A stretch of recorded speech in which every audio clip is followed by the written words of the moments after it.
Hello, good evening, good morning, good afternoon, wherever you are. Hopefully we are all alive and well. Let me just have a look up here and see how it looks. Yes, everything looks correct. Let me get myself in the right position as well. So, good evening, guys. How are you? How is everyone? I can see Christian in the chat. How are you, my friend? Good evening, Robert. How are you? I hope you are safe and well. Sorry I'm a few minutes late. I had to run and go and grab something from the car because I'd left it in the car rather than brought it into the workshop. So, it is again another Sunday night, and tonight we've got some stuff to talk about. And what we're going to talk about is the ExpressLRS 2.0, and I'm just going to share just a few things on that. And by no means am I an expert, but we're just going to talk a little bit about that and really how ExpressLRS is moving forward and really some of my thoughts on ExpressLRS as well, having spent quite a bit of time with it over the last couple of weeks. We're also going to talk about the new BetaFPV module, and there will be a review of this coming up. And I want to talk about one thing that I found specifically that I haven't seen anyone else mention. We're going to talk about the new HD0 Race VTX, which is this one here. And no, this is not the 1 watter. This is still the 200 milliwatt. However, this is the new form factor version. So we're going to take a look at this as well and notice the new packaging. That is the Whoop board, and that is the new HD0 Race VTX TXR 5.12, or the new name. And then, as always, we're going to talk a little bit about what else I've seen this week. We will talk a little bit about the Mavic 3. I'm not going to go dramatically into that today, but I am going to share a few more thoughts, having seen a few things on it, and also just share some observations and some annoyances that I've frankly had since putting the last video up. And I'll be interested to hear your comments on that video as well, if anyone is watching. And look, I'm interested in constructive comments. What I'm not really interested in is feedback, which is basically you're wrong. At the end of the day, everything is an opinion. And I have done some things on the channel this week. So I've actually had someone else looking after the channel a little bit for me this week. I decided to take a step back a little bit because there were some things that were annoying me. And I decided it was better for me to take a step back and let someone else deal with them, and I've ran with whatever they've decided, basically. So, catching up on the chat, though, first of all, shout out to me in Christie Hospital, Manchester. Steve, why are you in hospital? I hope you're okay, man. Hopefully you're all right. John D's FPV, good evening. Craig Sanders, whichever one it is. Good evening, Craig. So I hope you are safe and well. Please tell us what's wrong, Steve. I hope you're all right, mate, and I hope it's not the human malware, that's for sure. The fact you're talking is a good sign. Sounds like an op. Now, as always, I've got myself a cup of tea, and if we go on long enough, we'll have a beer as well. And tonight's beer of choice is Firecatcher Golden Beer. Not tried this. This is something else. I might do this on every stream, actually. Just have a random beer and see what it's like. Good evening, Thomas Freestyle FPV. Macvision. Good evening, Macvision. Yay. Coded Livestream. Duck Me Squeeze FPV. That is a fantastic name. And the first thing that come into my head with that was Count Duckula. When I saw that name, I've seen it before, and I thought the first thing that comes into my name is Count Duckula, for anyone who used to watch kids' TV a very long time ago, and with David Jason nonetheless. So what we're going to do, guys, before we get going, really, is answer any questions you got at the start, and really just let a few more people roll in before we get on with it. Now, I've had a bit of a random week, and the first thing I'll talk about, actually, before we get into the other stuff, is a bit of a random HD0 issue-related week. And to be fair, let's just bring the table up. We need a bit more height. There you go. You can see what I'm talking about now. Not their fault. And obviously, these boards came in this week. And finally, the HD0 camera arrived last week. And it's been sitting on the bench waiting for me to get it up and running. And anyway, I was waiting for these boards to come before doing it, so got it all installed. And the first job I had to do was update the firmware, because there is new firmware for the HD0 camera, which allows you to get access to the menus and everything like that. So, grabbing what's in this little Santa's hat of a bag, I went to update the Scouts. And I made a little bit of a mistake because I'd downloaded all the files I need. So the file for the Scouts, the file for the RX module, and the file for the VTX. And I picked up the wrong SD card. And I ended up flashing the Scout HDs with the TXR or the VXR, the receiver's firmware, which is the standard module receiver and not the Scout HDs. Now, just to be clear, the current situation with HD0 is that it will let you install the wrong firmware. This is something hopefully we'll see a bit of improvement in the future. Some checksums put in place to prevent this. However, I flashed the goggles with the wrong firmware and they wouldn't work. Now, there was a bit of confusion on these of which way the switch should go. Because there is a recovery option on the HD0 system, if you don't know, and there is a switch located on both the RX module and the Scout HD. So if I just put the overhead in, you can see this little notch here, and there's a switch in there, and there's also one. Let me just grab it 1 second. I think is this the fresh one? I haven't opened. Is this? Yes, there is. There is a switch on here as well. And I'll just show you guys this. There is a little switch hiding in there, which you can see too, which allows you to put them into like a bootloader mode recovery. So you can recover them should the firmware go wrong. However, whilst there is a manual for this receiver, there isn't currently a manual by Fat Shark on the Scout HDs. I can't find it anyway. There is no manual. And there was confusion over what direction the switch should go. Anyway, I tried reflashing it and it just wouldn't work. And I spent a good 5 or 6 hours messing around with them. And I'm going to give a shout out to one of the guys on the HD0 forum because he has been fantastic. And he spent some time with me going back and forth on some things. And we just couldn't get it to flash. No matter what we did, 5, 6 hours, I thought they were bricked. I thought I was done. And that was it. However, I took some time off and he sent me over another firmware version which didn't work. But what I then decided to do was start from scratch and actually go back to the beginning and try to understand if I had this switch in the right way or not, because I couldn't work out which way it should be. And I was actually having it in the wrong position, and I'll say his name in a minute over on HD0. We thought it was one way, but it was the other. So it turns out I actually had 3 different problems in the end, causing me not to be able to flash the firmware. Number 1, my SD cards were formatted in exFAT, and I'm blaming DJI for that one because I've been using the SD cards in this, the DJI FPV camera, not the FPV camera, the Action 2, and that formats the cards in exFAT.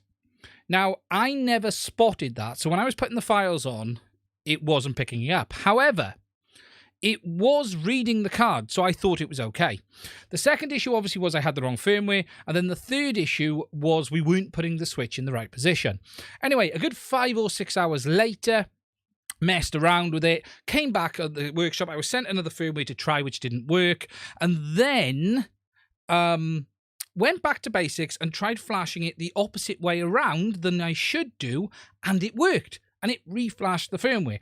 So it turns out the recovery mode on the Scout HDs is with the switch forward, and the normal operation mode is with the switch backwards. Now, we were doing it the wrong way around, backwards to flash, forwards in normal mode. And other than it behaving virtually the same in both, because it was actually behaving like it was flashing, there was no indication to say we had it wrong, but we did. Anyway, once we worked out we got it flashed wrong, I was able to update the firmware back to the correct version and install it. There was, though, some strange behavior that did concern me, and I'm going to show you this now on the overhead. After flashing the firmware back and getting it up and running, I then proceeded to have a red band around the screen on the goggles. Now, I had no idea what this was about. You can see it there. You can see it there after flashing the firmware. It says, and you can see, like, look, this red band that went all the way around the sides. Completely bizarre.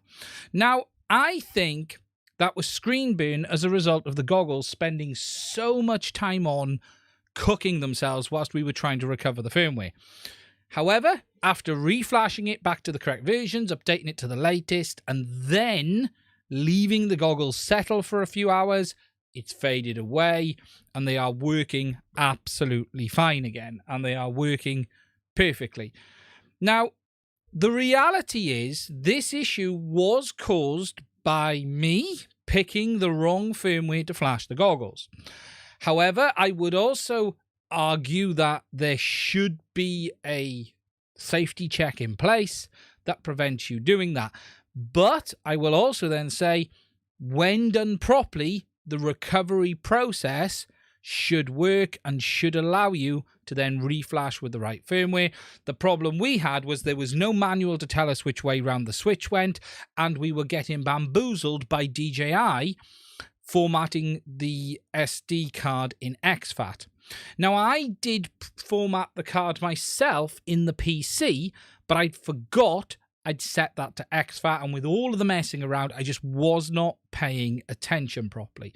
And what we ended up actually doing was formatting it in a goggles module first, then putting the files on, then trying it. That didn't work, and then I reversed the switch process and it went through first time and it recovered them. So it was a good 5-6 hours messing around, and I just want to bring up the first name of the guy who did help me. He is an absolute legend, and whilst he felt really bad for giving me the runaround on the Switch, because he is one of the guys that helps out on the forum, is Craig, and his user ID is cjohnston89. A massive, massive thank you to him, because he spent so much time messaging me back and forth, and he was brilliant in the sense of, everyone we've ever done on this has recovered. I don't see why yours isn't. So that was the thing that kept us going. And whilst we were both not sure of which way the switch went, and he was told the way we were doing it was right, but it was wrong. But without his perseverance, we wouldn't have actually got there in the end, because I was at the stage of thinking they're brick, they're not going to recover. And he was like, 4 hours later, here's another firmware, give this a try, see how you get on, try this, try that. So he was the guy that kept pushing me on. And then it was in the end, I just said to him, hold on, let me just check something. I think I said something like, give me 2 minutes, I've just noticed something strange. And it went through. And the bizarre part about the whole thing is, the LED sequence, because there's a special LED that lives in that hole, is virtually the same if you're in recovery mode or not.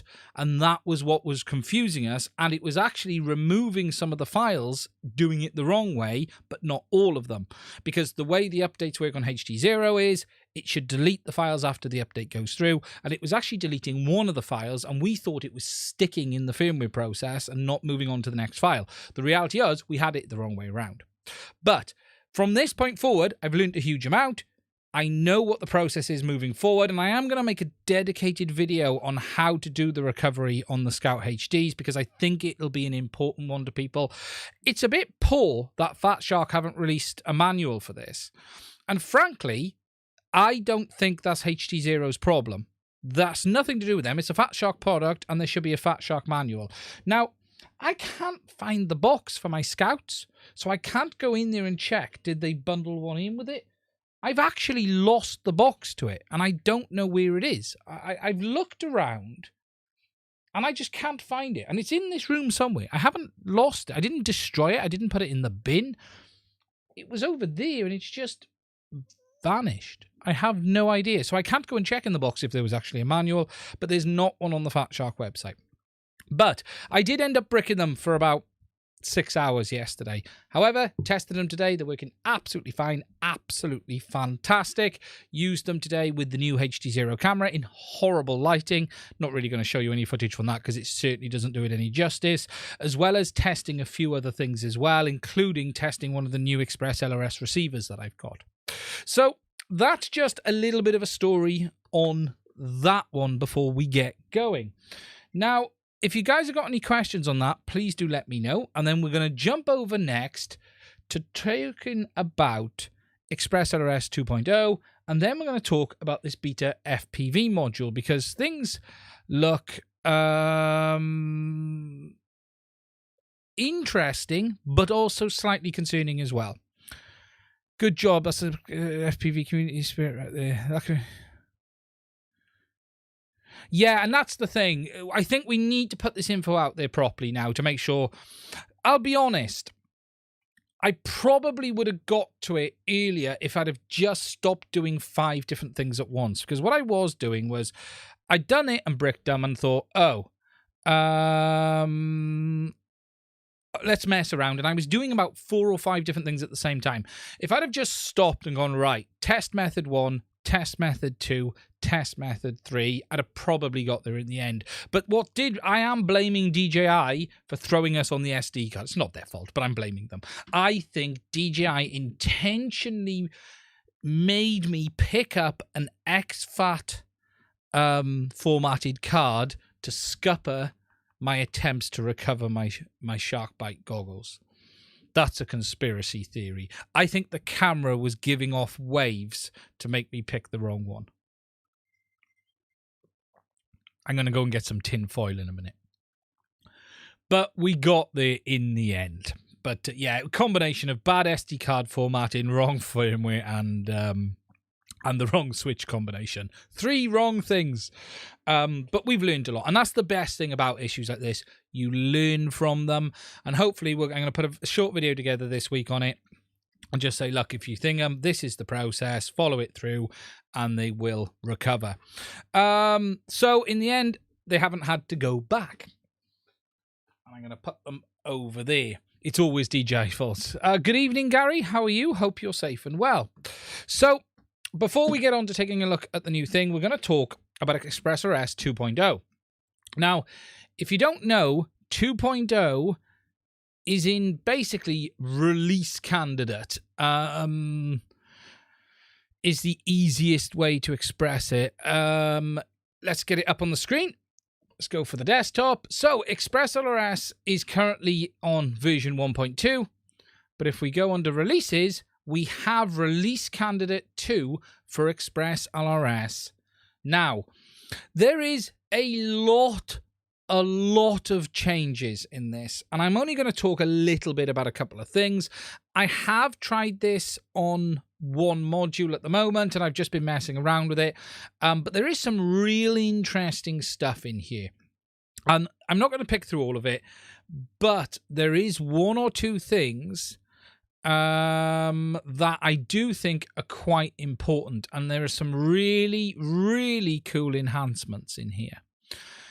And that is, we have some new wide switch modes, which is a new wide switch mode, which is going to give just a lot more options around the switch behavior in ExpressLRS and heading more towards traditional, RC control. And if you don't know how,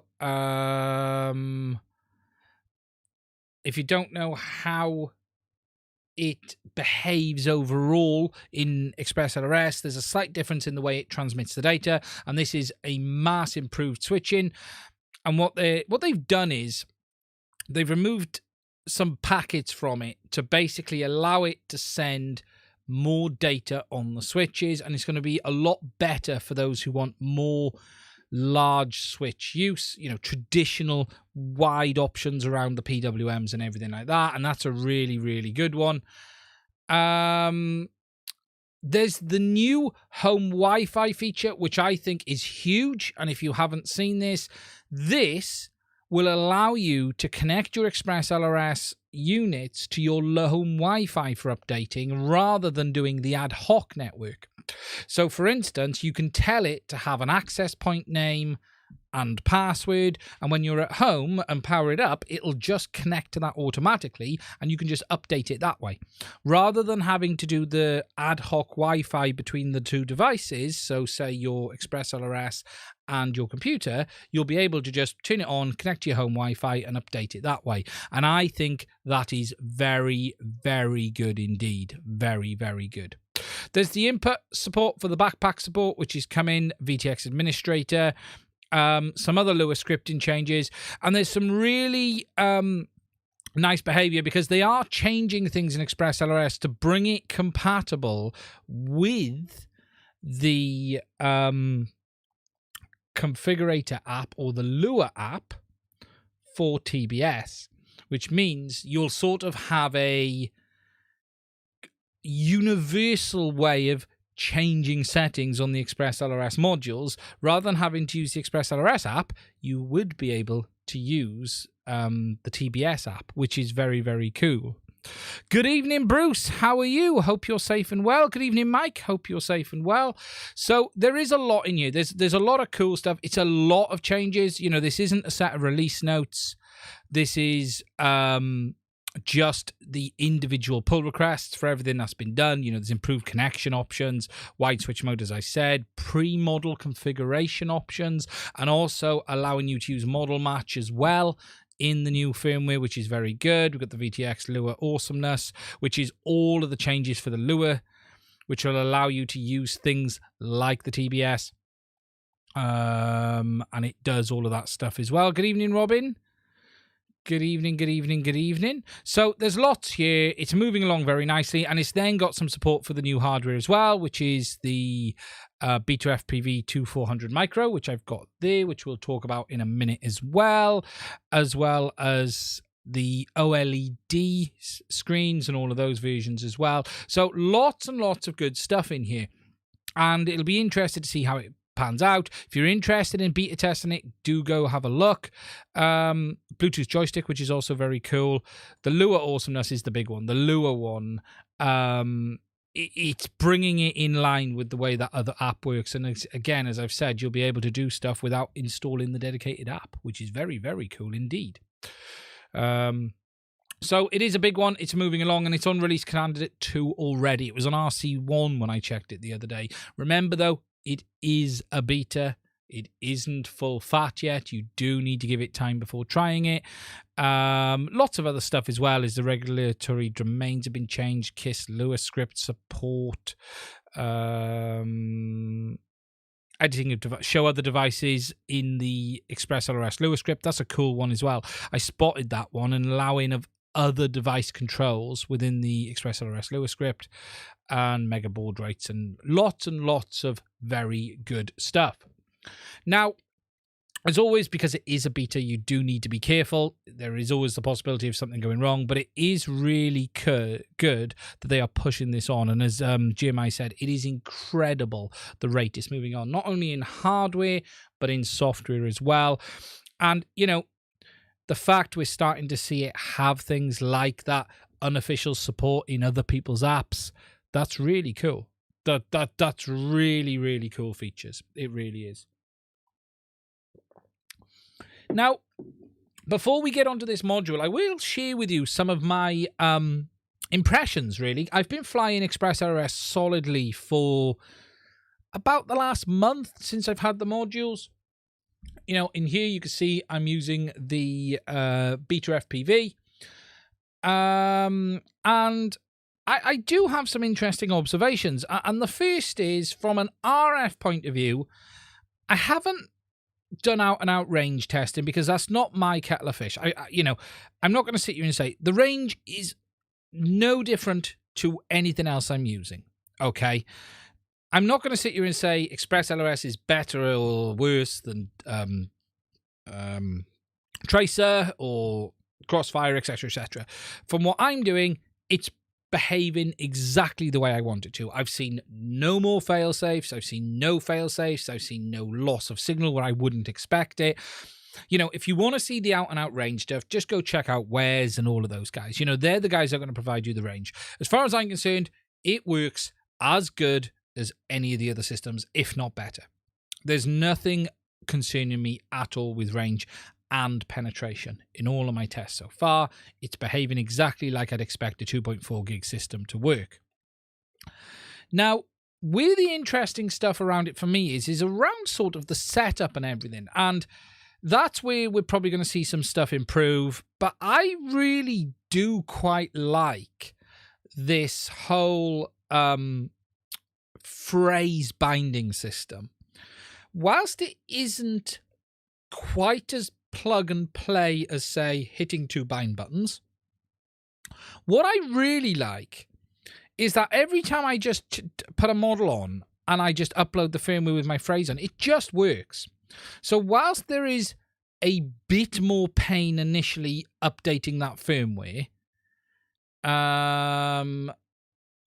I love the fact that, for instance, today I set this up and just put the binding phrase in. It just worked. I got the binding phrase in that receiver, the other one I put on the other two quads. Yes, you've got to sort of either build the firmware and upload it via Wi-Fi or just do that. It is really, really nice that it's just like Wi-Fi, that as long as the phrase is the same, it all just works. And basically, you have your initial configuration and that's it. You're done. There's no worrying about it. And I really quite like that. I really, really do. The fact that, okay, I know you'd have to, the bind buttons would make life a little bit easier for some people. I do understand that. And I think, yes, okay, there is that binding feature within the system. I understand that already. I'm assuming, I don't know if anyone knows in the chat, I haven't looked at this yet. I'm assuming if you use the ExpressLRS binding function, it randomly generates a binding phrase. Is that, I haven't ever done it to have a look what it does, but I'm assuming that's what it does. I do know that you can't bind if there's a passphrase already there. I did read that. I'm just guessing it randomly generates one if you did a binding between two models that didn't have it. It's something I do need to go and test before I continue to make a video on it. Immediately just works firmware. Yeah, works and updating firmware is fairly simple. Yeah, look, I'm not going to pretend I do not like the way the TBS updates over the air, because I do, and I've never had one give me a problem, and I've never had one fail in the short period I've been using Tracer and Crossfire. I'll be honest, I've connected them and it's updated the firmware and off it goes, and I really like that. I think if we could get something like that in ExpressLRS, that would be very, very cool. However, it isn't much more of a pain point, I'll be honest. Once it's set up, it's good to go. I have zero reason right now not to put ExpressLRS on all my equipment. It's that simple. There is nothing right now stopping me putting ExpressLRS on everything and moving away from TBS. I'm not going to do it yet because I don't have... I still want a 900 megs or 800 megs system, and as I've got Crossfire, I'm going to continue to use that. However, I'll be honest, I can see me binning Tracer. I can see me binning Tracer. I really can. I can also see me building in a module into this for ExpressLRS. I can just see it happening. Or I'm going to build Crossfire into this. One of the two. Crossfire would probably make the most sense. Can you hijack someone else's model if you know their binding phrase? I don't think you can in air. I've not tried any of that. That is something. It's an interesting point. So Jamie, I wonder if two powered quads with the same binding phrase would both respond to stick inputs at the same time, or will it know it's connected to two quads? We can try that. We can actually try that live. I'm guessing it doesn't. I'm guessing there's a handshake. If you knew their binding phrase. Technically, Bruce, I don't know if you can take control in the air.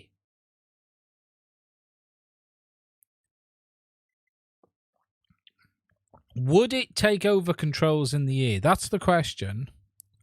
Or what happens if you have one turned on and the other one goes in? We'll try it. I've got one here. Drawback, but perhaps that I haven't seen yet in the middle of nowhere. Yeah, I am very tempted to modify this radio to have either ExpressLRS built in or Crossfire. I haven't decided which one. It would make more sense to build Crossfire in and then use ExpressLRS on a module. But I might do the other one. I also looked at, could you build a double stack module that stuck out further that had both Crossfire and ExpressLRS in? However, we can try that, Bruce. We've also got 2 radios. ExpressLRS has 868. Yes, yeah, it does. It does. It's just that I've gone with the 2.4 gig stuff. You know, I'm not really... Okay, I don't see a massive reason to dump Crossfire for 868 ExpressLRS, if you know what I mean. Being completely objective, I don't see a massive need to replace one with the other. What I was happy to do is, before I invested any further in Tracer, was try ExpressLRS and see what it gave me over the other. And I do like a lot of it. From a user standpoint, to being completely objective, it comes down to cost as much as anything. Look, ignoring complete range, because we know how good ExpressLRS is, you know, the big benefit to ExpressLRS is the low cost. That's the huge benefit of it compared to TBS. And really, what you've got to ask yourself is, what is it you want from an RC system? If you want to get into an RC system where you're involved with a brand, then Crossfire is very good for you. But, you know, I'm not going to sit here and say, I'm going to swap all of my, you know, I'm going to get rid of Crossfire and move to ExpressLRS 868, because there's not a dramatic benefit for me in doing that other than adding more cost right now, if you know what I mean. However, as I had not heavily invested in Tracer, I saw it as an opportunity, and that was the way we looked at it. Now, what we can do in a minute is we're going to get another radio down, and we'll try this because we have one flight controller with ExpressLRS on. Let me just get it in. And I also have a quad. The only thing I can't do is connect both to Betaflight at the same time to see if I retain control. But I can test something. Should we try? So what happens? Let's fire this up. Let's do a live test. We're going to do 2 tests. Bruce wants to know, can we take over the remote control? We'll have to get the other radio for that. Okay, so what we're going to do is get the quad as well. So what we'll do is we'll power that up first. Let's get a battery.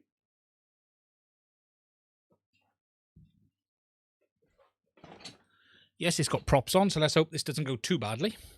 So, let's make sure this is on the right model. Actually, wait there. No, sorry, wrong one.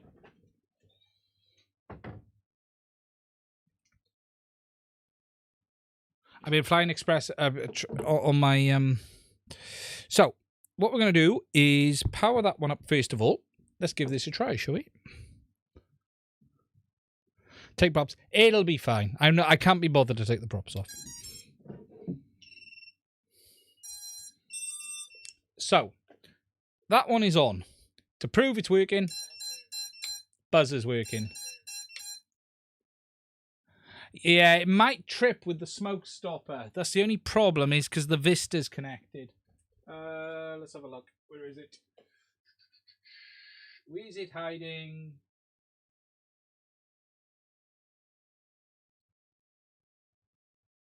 There it is. Sorry, couldn't see it. Let's see if it trips. The only problem is it tends to trip when you've got air units on it. Let's give it a shot.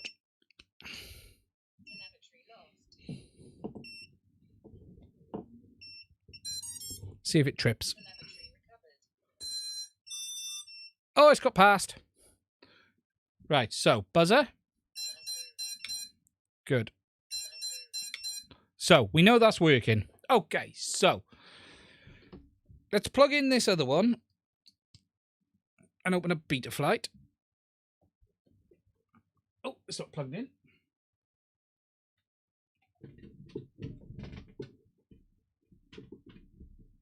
Here we go. Okay, so let's open up Betaflight. Now, the only thing I might need to do is turn them both on at the same time. Ooh, that's weird. That made a sound then. So let's get the Betaflight.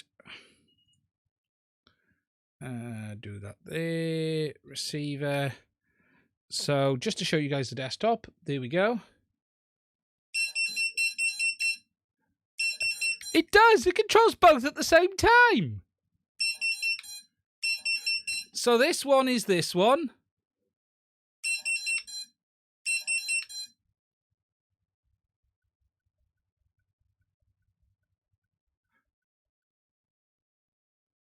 So this is this one. But if I do the beep, you can see the... So, Crossfire, no. ExpressLRS, with the same binding phrase, will control both at the same time. Interesting. Obviously, you can't see that on that one. The only way I can really prove both are on at the same time is the switch. So, if we go for aux, so that's aux 2. If I go for that one, mode switch. There we go. So, ExpressLRS will control 2 powered quads at the same time. That's very interesting. Let's just power that one off. We don't need that one on anymore. Now, the next question is the one that Bruce raised. And let me just turn off my Wi-Fi because I've now added Wi-Fi alarms on all of my gear. So, the next question is, and let's plug this back in, will 2 control the unit at the same time? So we're going to need another radio. So we've got this one at the moment here. You can see, let's have a look. That one there. Receiver, you can see that's, so this is this one here. Let's get out the BetaFPV module, shall we?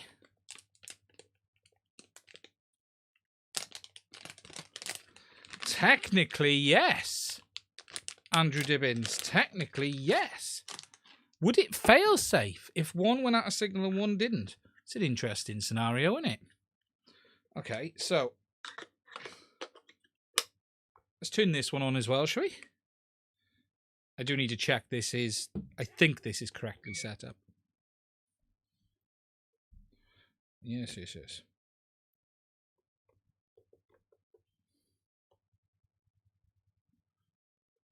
It takes a second for the module to actually kick in, this one.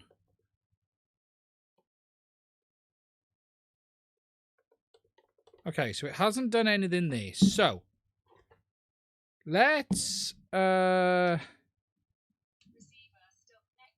turn this one off a minute and see what... Ah!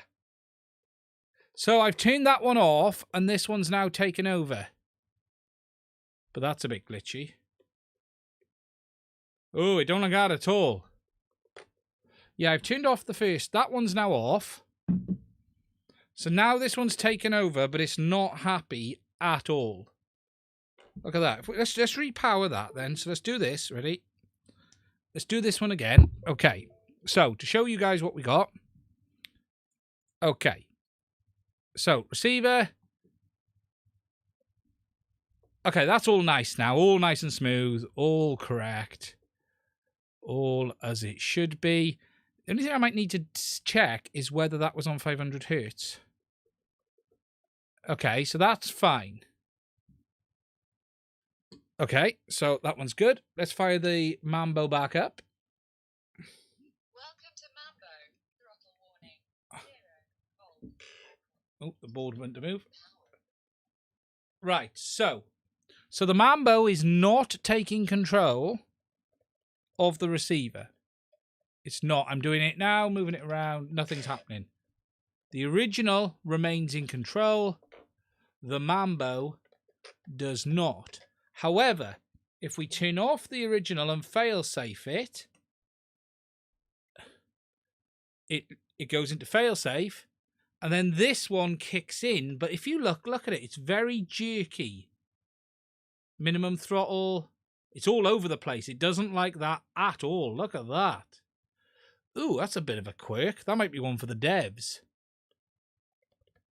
Look at that. It doesn't like that at all. We've got some form of control, but look at it. It's jumping around. I'm not touching it. If I put the throttle mid, oh dear, look at that. Doesn't like that at all. Put one of the transmitters in bind mode and release the power. Reduce the power levels. Yeah, it's...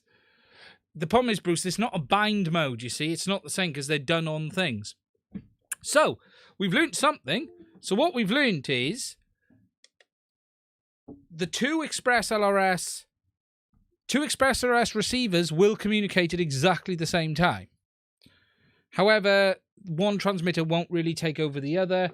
But remember, this would only happen if you had identical binding phrases, which isn't really realistic. That isn't something that's going to happen naturally. But that's very interesting. Very interesting indeed.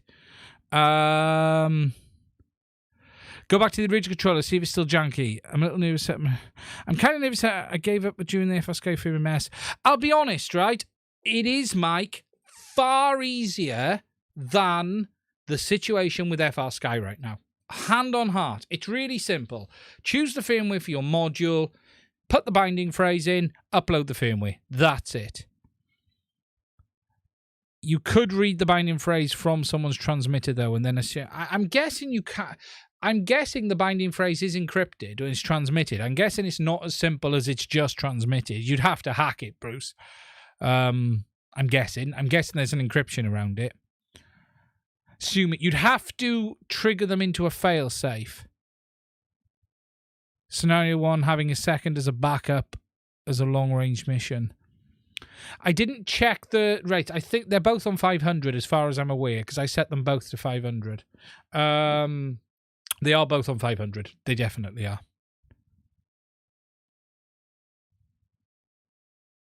Good reminder, turn on your radio before your module. Yeah, whenever they transmit, you can read that and transmit yourself. Yes, yeah, I see what you mean, Bruce. Just send the same packets. But that stands for all of them, doesn't it? So, that is interesting. That is very interesting. Indeed. Not seen that before. On anything. Quite like that. It's quite cool. You could fly two quads at the same... So could you fly two quads at the same time? If you built two identical quads, right? Literally two identical quads tuned identically, you could fly them both at the same time. That'd be quite cool. Yes. Yeah, no, I will say this. The firmware with ExpressLRS is still 1 billion miles better than FR Sky, especially if you're in the EU. So, that's the thing. Now, the next thing, guys, we're going to talk about is this new module from BetaFPV. Now, I'm not going to give you guys a review on this. I'm going to talk about some very quick points, and I just want to talk about something I became aware of in my testing. Now, I don't know if this is everyone or just mine. I've not seen this mentioned on any of the other reviews. Now, if you don't know, this is the new module from BetaFPV. Let me turn it over so you guys can see it here. It is the ExpressLRS module with a built-in OLED screen. It's got an XT30 power up to 2S, and it's got a USB-C port located here for updating the firmware. Now, it has an SMA connector for the antenna, which is frankly wrong for 2.4 gigs because it should be RP-SMA, but it does have an SMA, and it has a power output of up to 500 milliwatts. Now, the nice features about this module is the fact that it does 500 milliwatts on 2.4, and it has this nice little built-in screen. Now, if I just turn it on and show you guys, we'll fire it up. When you power it up, the nice little built-in screen comes on, and from this screen, it allows you to change the settings on the module. Wait for it to power up. There we go. It also has built-in RGB LEDs, which is nice. I quite like it. Being a big fan of RGB LEDs, it's quite cool. Now, I will be talking about this and reviewing this properly a little bit later on. Now, just to show you, some of the nice features on this are you can press the button, and this brings up the settings for ExpressLRS. Now, I'm going to have to try and zoom in a bit more so you guys can see this. There's a point where my camera won't focus, but we're not there yet. So to get into the menu, you press and hold, and you've got the options for TX rate, the TLM radio rate, which is the telemetry rate, power output, RGB, bind, and update. Now, you can change the color of the LED through the different colors. If I just push it through, you can see, scrolling through, goes into multiple different colors, which is a nice feature. You've got the options to change the power output, so you can go well, it goes up to 1,000 watts, but this unit doesn't go to 1,000 watts. It goes to 2,000 watts, but it only goes to 500. Their firmware, I think, is a bit janky on it at the moment, and I'll talk about that in a minute. Why is my camera stuttering? I can see that on the screen. What's going on there? I wonder if... Look at that. Is that the radio doing that? Right, let me do my hand there, right? I think it's the screen causing... Look at that. The screen's causing the phone to go a bit weird, but it only goes up to 500 watts. So, you got this nice little screen, okay? Let's just zoom out a little bit. You got the nice little screen, which allows you to control the settings. Now, you can still do all of these settings, okay, via the ExpressLRS Lua script, and that all works absolutely fine. Has a built-in fan, and I'm going to tear it apart in my next review as well. Now, before I show you the strange bit, I will talk about the firmware. Now, this module runs a special version of firmware that has been customized by BetaFPV because it needs it for the way the module works and for the OLED screen. Version 2.0 ExpressLRS should support this natively. However, the current one is only supported in the custom firmware. Now, the overall performance of the module seems good. However, I have spotted something a little bit worrying, and I'm going to show you what that is now. Now, I have reached out for BetaFPV for some answers on this, and I haven't had them yet. However, what we're going to do is turn on BetaFlight and let the receiver connect. So what we're going to do is go to the desktop so you guys can see, and I'm going to show you this to show you what I'm seeing. So we're going to go into the receiver tab, and we're working as expected. Everything is working correctly. Everything is good. I'm just going to go to the overhead so you guys can see the overhead. Everything is working as we expect. However, if you enter the menu on the back of the remote, so let me just go into the menu. I'm going to turn it over here. Watch the RC receiver. If you enter the menu, your radio output fail-safes, and you then can no longer output the radio. It's completely fail-safed. On the screen, I'm moving the sticks. If I just keep moving in the menu to keep it in here, and it fail-safes. If I leave it, come out of the menu, I'll push the throttle up to maximum. It'll come out in a second. Boom, it's recovered, and we've got control back.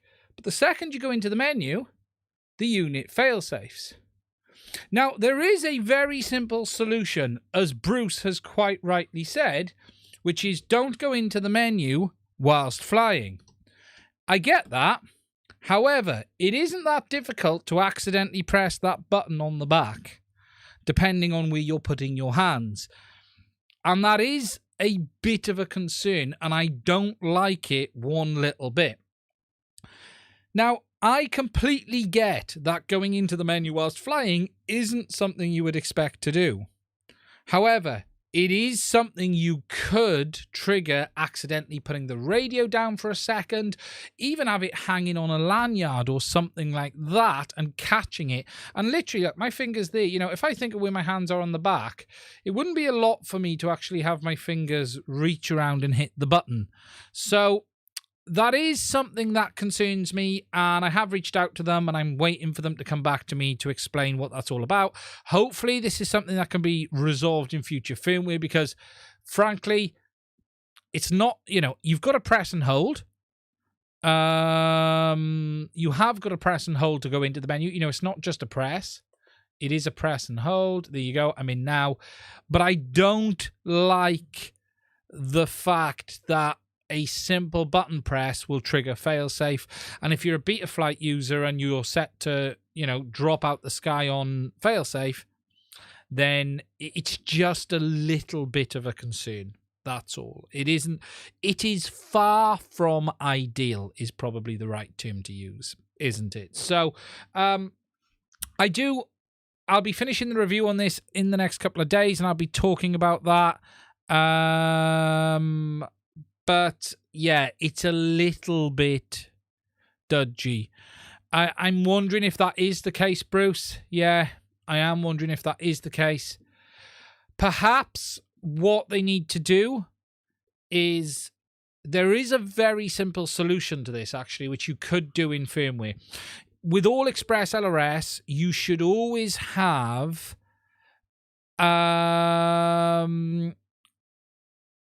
the just don't press the button. It is a good point. I do think, but they could do this. So in ExpressLRS, it's always recommended you have your arm switch on aux 1, because that is the channel that is sent with the highest polling rate, like the RC sticks. What they could do is have it that you can't enter the menu if that channel is active. That would be a simple workaround. So if aux 1 was active, then don't allow you to enter the menu, ignore inputs. That would be a safe way around it. And that should be fairly easy to configure in software. That should be fairly easy. So, you know, when you're armed, there you go. You can't use it. That's the simple solution if it is down to processor, because they can read the position of the switches anyway. So, why do we need ExpressLRS? Alex, why do we need look, each person has to decide what system's best for them. What I would say is this: ExpressLRS and Crossfire and Tracer all behave very similarly. The big benefit to Crossfire is you're integrated with a known system from a fairly reputable company which has known working behavior. But you pay a small price for that. But you've got to understand that price you're paying is also related to the support you get and the quality of the hardware. You know, you should never underestimate how much it costs to run a business or support. The big benefits of ExpressLRS are the fact it's open source, so if you don't like something, you can get involved yourself. It is cheap. However, I don't like to use cheap as a benefit, because good hardware does cost more money, and I have experienced some cheaper hardware. But the biggest benefit to ExpressLRS is the pace of development and the community around it, which is they are pushing the envelope forward at an extremely fast rate, and there's a fantastic community built up around it. So if you're someone who is heavily invested in TBS, there isn't an out-and-out benefit to going to get ExpressLRS. You know, I'm not going to sit here and say it's going to be the best there is. What I would say is, if you're someone looking to migrate radio systems, now is the time to really consider ExpressLRS. Unless you have a valid reason you don't want to use Crossfire or Tracer anymore. I think the Tracer argument gets a little bit more mixed. You know, it comes down to what you want to do. It's lots of options. It really is. What I would say is, price, yes, is cheaper, but good hardware isn't cheap to make. And remember, ExpressLRS, like all of the open source communities, is basing its support off that community. Therefore, the manufacturers are able to save some costs that way. Now, Happy Model are heavily involved in the development, and they're on board, and they're wanting to get involved a lot more, and they're communicating with the devs to ensure their hardware is right. But what you also have is a slew of hardware ending up on the market that's had no involvement from the dev team at all. So, for instance, they've taken the off-the-shelf designs, so the open source hardware designs, and just built their own. But because of that, there are some quirks around some of them as well, because some of those designs don't take into account certain things the devs are doing and stuff like that. So ExpressLRS can be a mixed bag depending on your hardware. You are, to a point, at the mercy of the hardware, and good hardware costs money, so it's not necessarily cheaper. However, the benefits can outweigh the downsides dramatically if you want the latest and how it's moving forward and the out-and-out range is capable of. It does come down to your flying. For me, I'm not going to fly 40 kilometers, so the range is less of an important factor. The biggest factor for ExpressLRS is, do you want to be involved in an open source system? You know, I have to say, I really like Crossfire and Tracer. I have no issues with either of them. They both just work for the most part. I wish this damn radio would come with Crossfire built in. Don't get me wrong. I didn't want this with Tracer. I'd rather have bought a Tracer module than a Crossfire one. However, there is a lot of benefits to ExpressLRS. And there's a lot of people that do, and they are transferring over to it. You know, Crossfire isn't ideal for every quad because of the size of the antennas. It's that simple. But then again, you could always use the other antennas and put them down the arms. There's always a lot of options. There isn't an update for Linux users or for Crossfire, though. No. Look, it comes down to what best suits your needs. If you're on a system right now that you're happy with, I actually think the market for ExpressLRS isn't the Crossfire and Tracer community. I think it's everyone else. I think Crossfire and Tracer do an amazing job, and you can argue over Tracer versus Crossfire, but like 2.4, it's not okay. Tracer isn't LoRa, and there's some complaints over that. But I actually think the real one here is Ghost and R9 and all of those others. They're the ones who should be worried.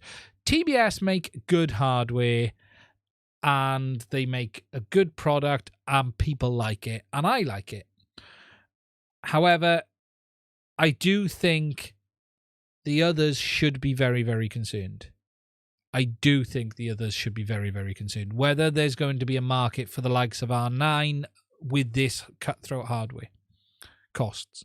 You know, that receiver's $10. $10. That receiver, and it could do 30 plus kilometers. Are people still using R9?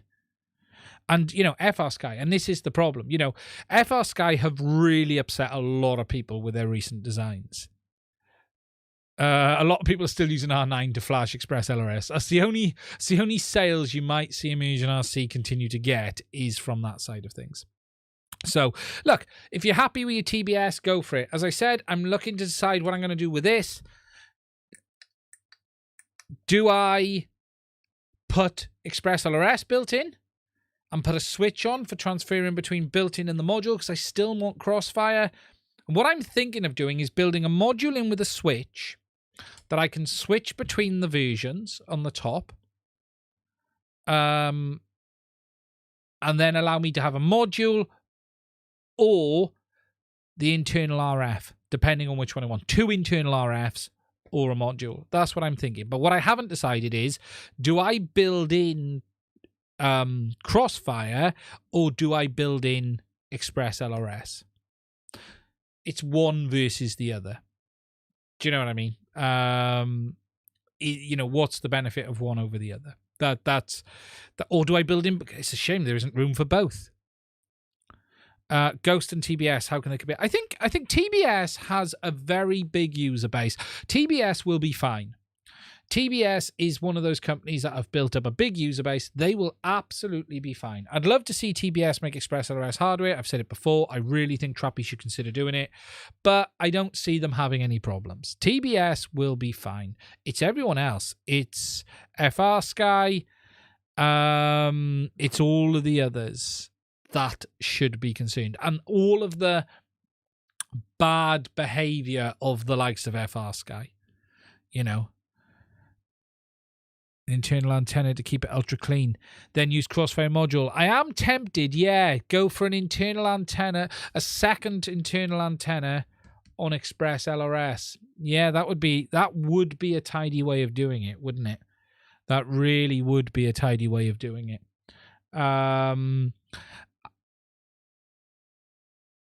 Wouldn't you use to? Yeah, if the radio's got it, I don't want to take a feature out. Wouldn't you use ExpressLRS 2.0? Pointless having. If I did it, ceramic antenna. Hello, Tunes FPV. That's a man right up my street. That's a very good idea. That is a very, very good idea. Ceramic.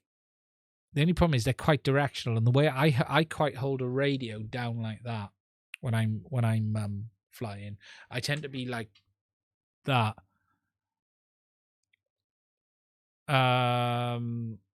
So, but I could put a T along the top here internally, for it. Yeah, it's the direction for me wouldn't work out.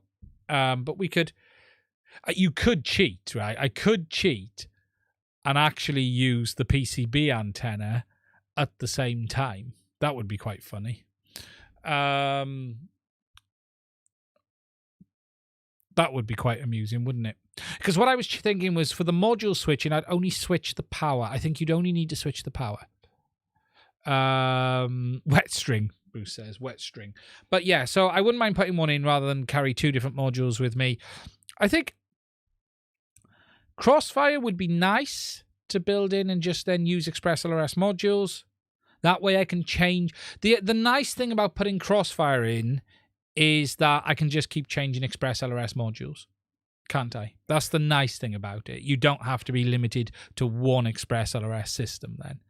I could then put in the Namimno or some of the others as well.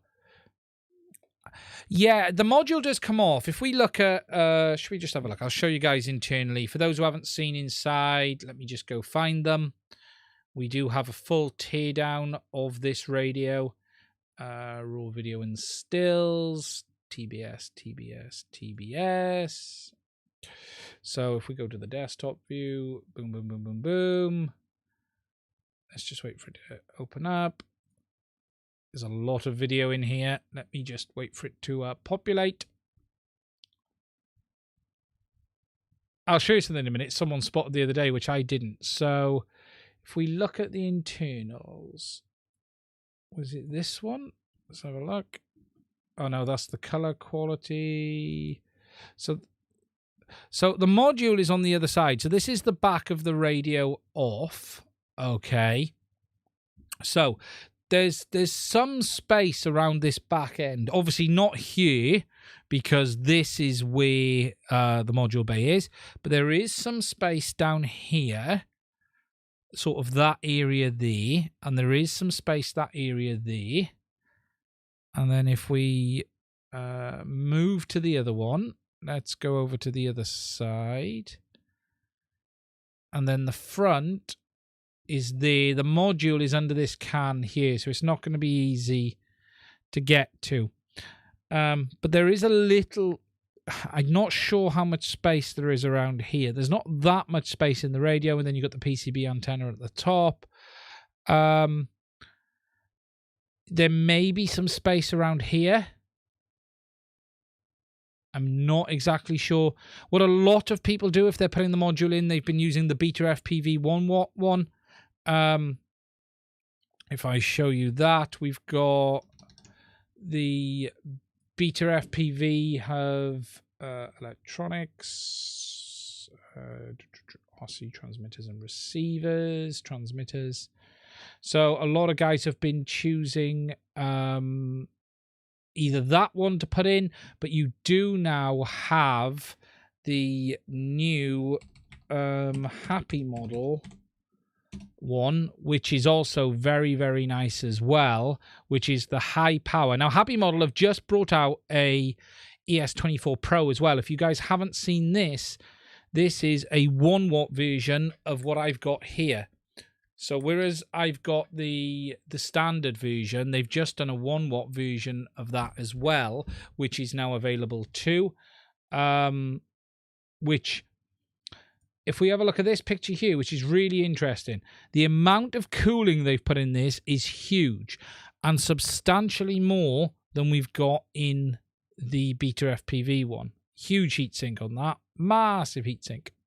But they've got this one, which people have been using, but they've also got this one here, the TX Slim Mode for the Tango 2. This one people have been tearing apart and putting in. And in fact, on the Discord, on ExpressLRS, Failsafe has been talking about this himself. Failsafe, are you here tonight, Failsafe? Where is it? Here is he. There'll be pictures in here somewhere. He was ripping his one apart last night. Let's just have a look on the group. Someone on about cooling. But he's done a real nice job of integrating his module in. Here we go. So he's looking, let's get that bigger. He's looking to get that built in the second there. So he's removed the existing module and put that one there in the middle as well. So some very cool stuff on that too in the Tango 2.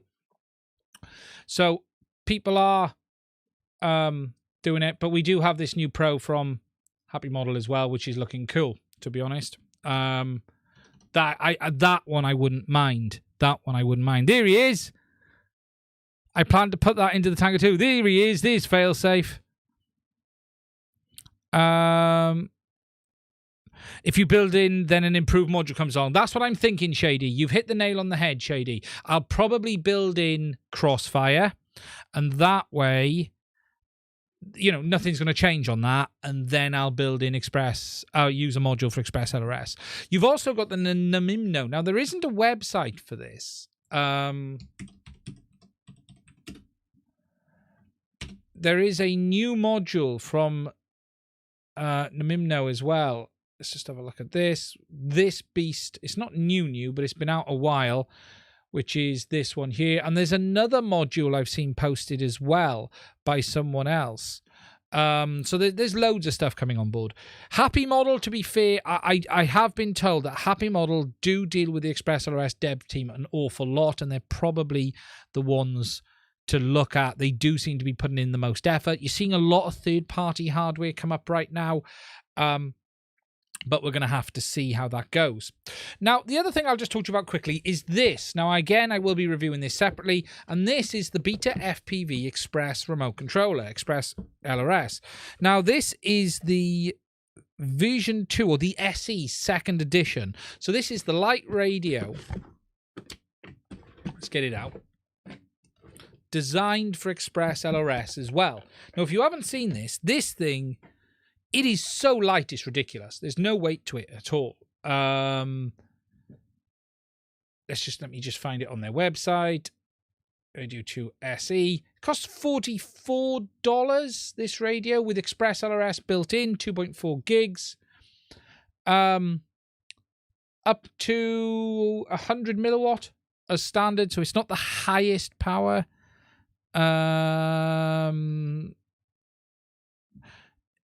It's not the greatest, but it is a really cheap radio to get you up and running. Now, I have to say, I've been playing with this for the last 24 or so hours. I really quite like it. I really, really quite like it. I've extended the sticks to the maximum reach, okay? And I have to say, for 44 quid, it's not bad. Now, I do know some people have said that they've had some failures on them. Obviously, GMI has said there has been a lot of quality control issues. Yeah, I can't comment on that specifically. But, yes, and as you've seen, when you turn that off, it kills the power. However, I gotta say, I really like it. It's so light. It's insane. It's ridiculous. It feels empty. It feels empty, but as a size of remote, I quite like it. Could I turn this into my daily driver? You know what? For quads, do you really need any more than that? You know, when you break it down, we have all these nice radios, but in the end, if you're happy with the size, you know, it actually feels really quite nice in the hand. My only real complaint is I find I got to hold it like that. And there's no neck strap. But yeah, we're going to have to see how it behaves overall over time. But yeah, for the cost, I think it's just astonishing, really, isn't it? 3 of them or 1 Tango 2. That's the interesting point, isn't it? You know, what is the point where you throw it in? What is the point where you throw it into the bag? And yeah, you know, let's have a look. You know, these are not the only ones. Jeff, okay, mate, look after yourself. See you in an hour. Jumper,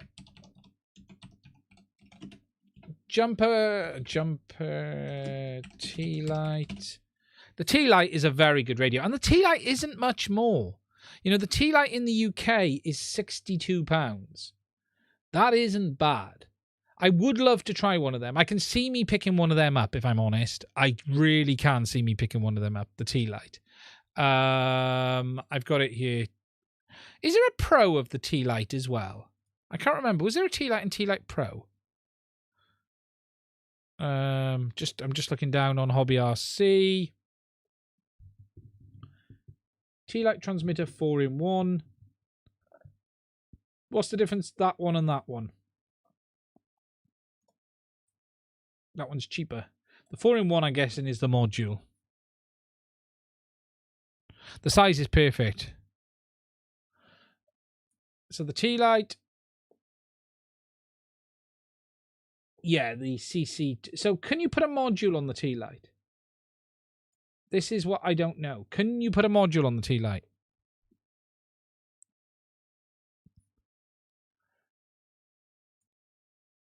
Can anyone answer me that one?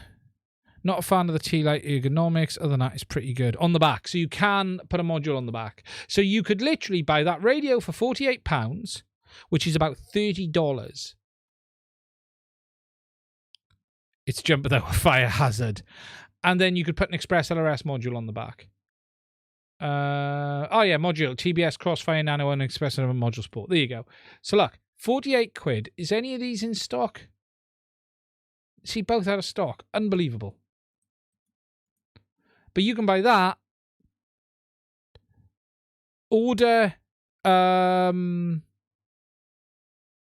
the ExpressLRS module for like $20, $25 and you're up and running.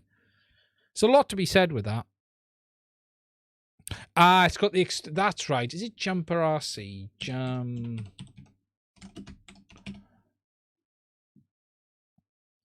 Let's have a look. Jumper...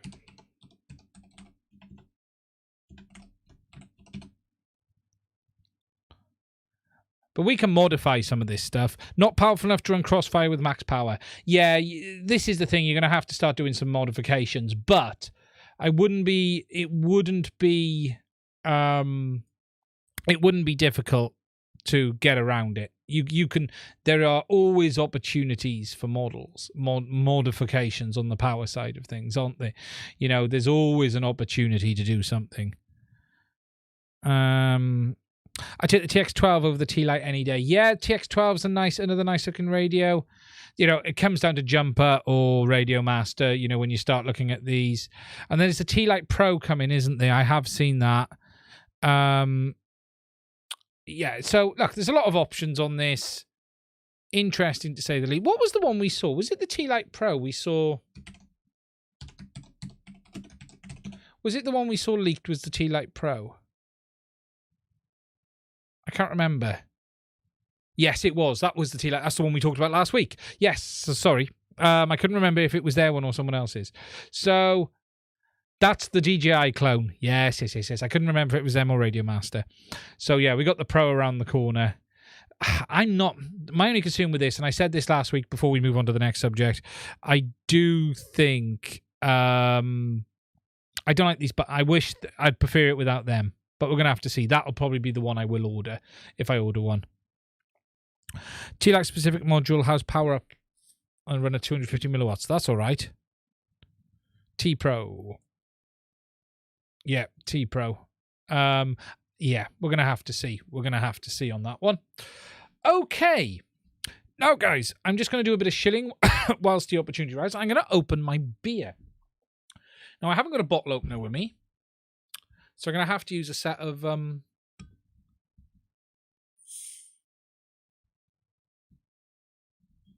pliers or end snips. Possible to put ExpressLRS in Tango 1. Anything is possible, Mike. You could do it. Definitely could be done. T-Pro. Yeah, the T-Pro is the stepchild of DJI Radio and the Tango 2. It's blatant. Yeah, it is a rip-off of DJI Big Style.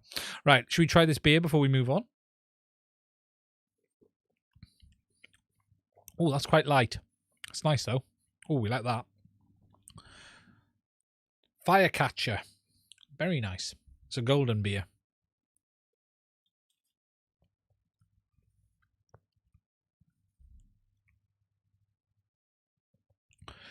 So, okay. If you've got any questions, guys, please do put them in the comment section. I will try and answer them as soon as I possibly can. For the shilling element, if you're new here, welcome to the channel. Good evening, hello, hello, hello. Please do consider giving us a like. How many likes have we got? I can't see. We've got 21 likes. Please do give us a like. If you'd like to support the channel, there are links to Patreon as well as Buy Me a Coffee, but please also consider hitting the subscribe button as well.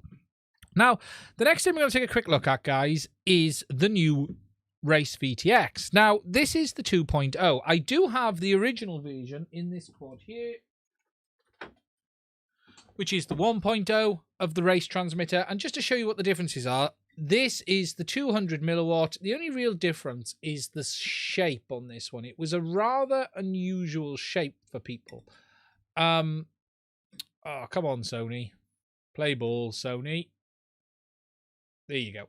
So the board was rectangular in shape, 200 milliwatts, Race VTX with smart audio. However, a lot of people complained about the shape of this. Now, for me, it worked quite well in this diatone Roma, but on most setups, it didn't work particularly well. So what people asked for was a new version, and that is the new version here, which is the HD Race VTX.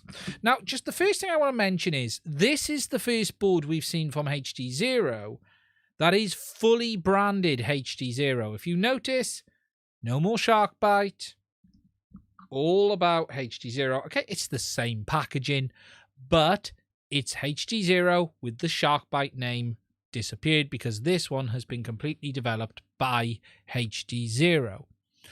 Now, there's a lot of questions around where are Fat Shark right now in this whole thing with regards to shark bite. For the most part, it feels like shark bite or Fat Shark have abandoned shark bite. That's how it feels. And I'll just give you my reasoning on this. We've seen no comments from them at all on the product.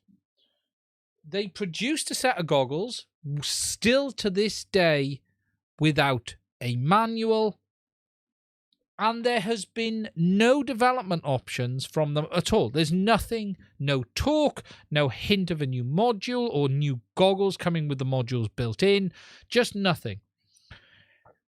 HD Zero are driving the system forward directly themselves. They are the ones that are developing the firmware, they are developing the hardware, they are doing everything. So, from a Fat Shark point of view, whilst nothing official has been said, as far as I'm concerned, unless we see something to say otherwise, HD Zero is the system and Sharkbite is dead. Now, I've just seen Alex has mentioned, is that why the original module is 99? That's not my understanding. My understanding was the original module was reduced in price to gain adoption when there was a short supply of DJI gear. They wanted to get it out there.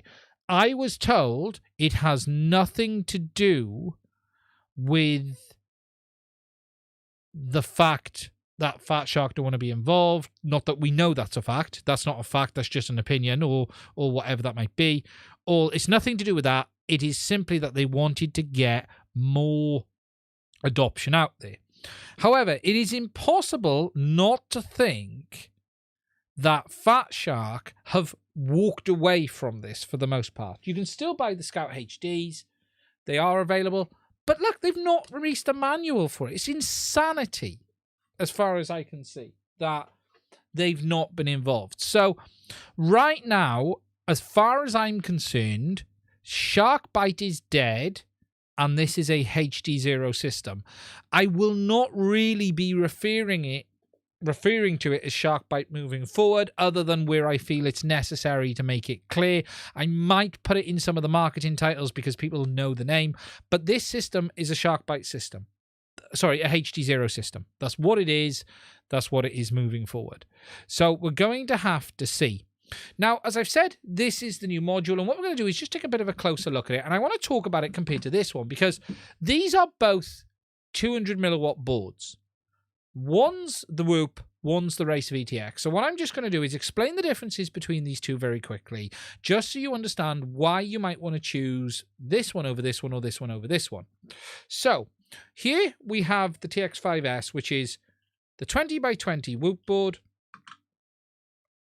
for HD0.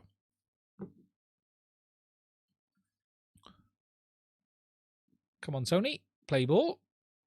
There we go.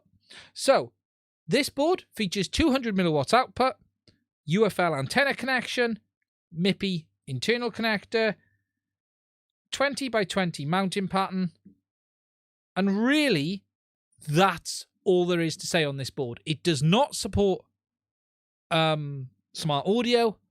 It does support telemetry, and again, 200 milliwatts output. Now, this one here is the new race board, which is a new version of the previous race board that I've got in that quad I just showed you. Now, both of these boards offer 200 milliwatt of output. The real difference between this board and this board is that this board offers vibration isolation. So you can see the 20x20 mounting pattern holes are larger. It's got isolators included in the box, so it allows an isolated installation just for more protection. It has 200 milliwatts output just like this one, but it also has smart audio as well, and works with smart audio for controlling the VTX features. The other benefit to this one is, whilst it is still UFL and a MIPI connector, these connectors can be secured. So if you look here, there are two holes next to the UFL, and there are two holes next to the MIPI connector at the top that allow you to put a connection or a bar across the top of it to prevent the connector coming off.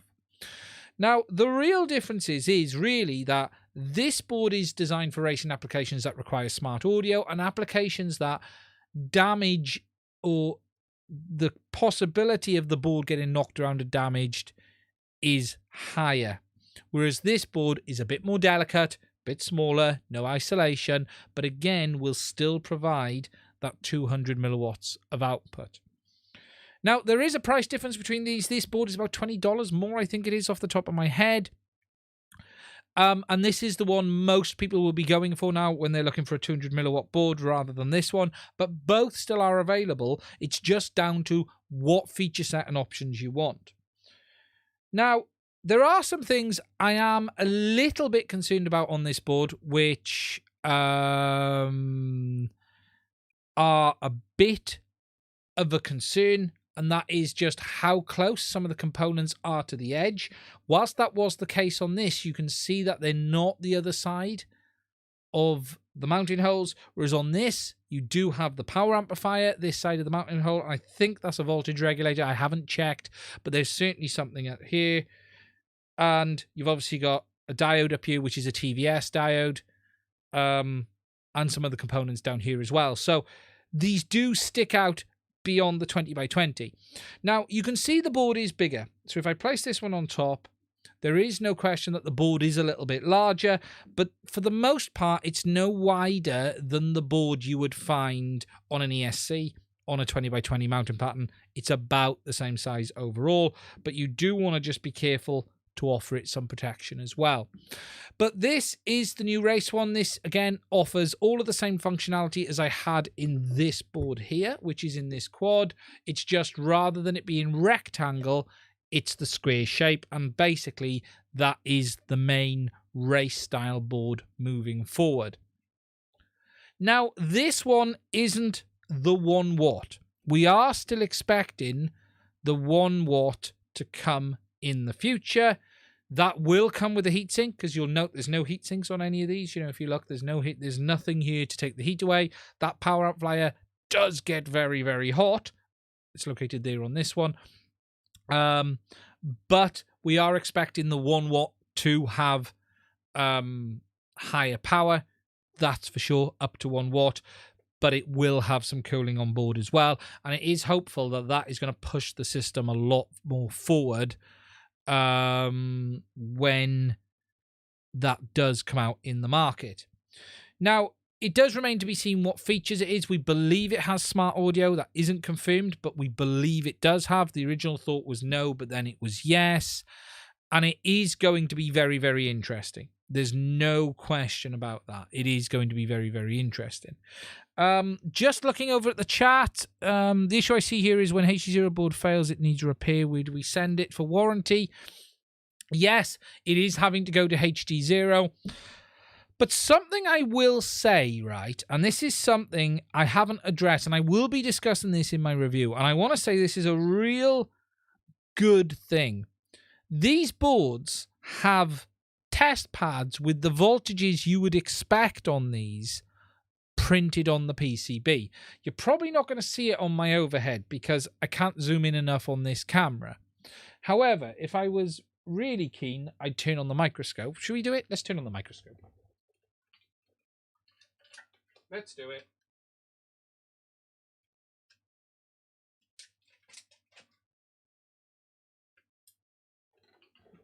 Yes, I'm going to have to move the microphone, but let me just bring this one with me. So 2 seconds. There we go. We're going to have to bring the mic over a second. Sorry, guys. So if I just show you this, right? So under here, let's just make sure we're looking right and make sure we are... That looks about okay there. You can see that you got the test pads, right? But they've labeled them all. So you got 3 volt. You can see there we got 3 volt 3 in ground. So let me just find something to point with a minute. Where's my tweezers gone? My tweezers are missing. I'm going to use a cable tie. So we got those there. 3.3 in ground. 1.2 volt. I think that's 1.6 or 1.8. What's that? 1.8 volt. 1.2. We've got something else down here. 5 volt 4. So they are giving you all of sort of test information on the board as well to be able to do some diagnostics. And I really like that. I really, really like that. The fact that there is information being provided on the board. Now, I have to say the quality on this one is very, very good. Actually, let me just check this camera is focused correctly. There you go. Yeah, that's about as good as we're going to get. The overall quality on this board is very, very decent. It's not bad at all. And you can see that they've actually been gluing some of the components down to prevent chances of issues. You can see all of these have been glued as well. If we move around, you can see those 3 there. The caps on that line haven't been, but there is some glue around those components on the edge there too. Again, some glue up there. So they are putting some protection in place just to help protect the board should there be a problem. Need to have a look what that IC is. Haven't done that yet. So it is nice to see, and if we spin it over as well, the same can be found on the other side, that there is some protection in place. But the overall quality of the board looks very, very good. If I'm honest, it really does. So it is nice. It is nice to see that. I'm just going to rotate the mic, guys. Bit of noise. Put it back where it should be. It's rock flux. Rock flux.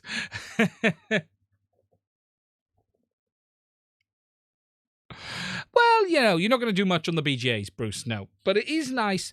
What I appreciate, and I do massively appreciate, is we do have an attempt to give us some options around repair. And that's the bit I do appreciate in this from HD0. And I think that's a good thing.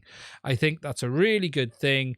They are offering options for users in the sense of, look, it's not all out and out, oh my God, you're on your own, you can't do anything. You you can have a poke around and test it yourself and see how it goes. When is a 4x3 cam coming for Sharkbite? The talk is soon. They're working on it, is what I've heard. You do have these new cameras from Foxeer. The DJI version has just been released. It's a 60 frames a second camera. It's nothing really exciting. But there is a Sharkbite, or HD0, as I'm going to call it, version of it coming allegedly as well. But we've not confirmed if it's official or not. We're going to have to see. Catching up on the chat. Got to keep an extension cord with you, Bruce. Makes toast. What will the one do? I believe there's quite a lot of heat sink on it, Bruce. Our wing users get in. I'm not going to give number. I've seen it go a few kilometers, no problem. The Foxeer is hopefully coming for it as well. And we got the new Foxeer for DJI. We'll take a quick look at that now in a second. I haven't ordered that in. I've not really been excited about it. There are plenty of average cameras right there right now. It looks okay, but the only one I really did get a bit excited about was that new Cadex. The new Cadex looked interesting.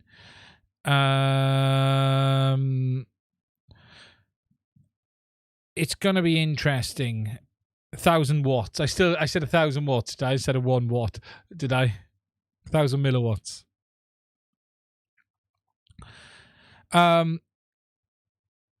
It's rock flux.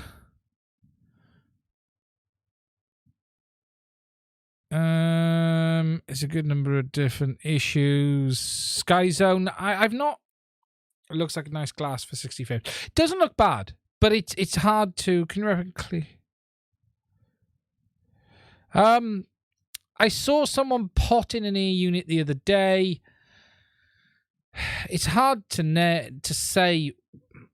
You've got to be really careful with potting, because you've got to make sure if you're going to conform coat the board or pot it, that it's able to cool. I did see someone that had done one. I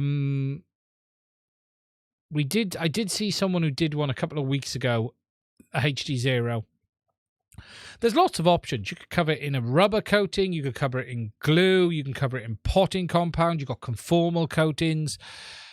I don't know any specific. See if I can find what that person used. Pot it with liquid metal. I'm waiting for. I am tempted to be the first person to cool DJI FPV with liquid metal. I am tempted to do that. Let's have a look if I can find that HD0 one. Facebook. I did see, I think it was on Facebook, I did see someone conformal coat it. Let's have a look. The HD0 group. Oh, someone's crashed their Mavic 3 already. There we go.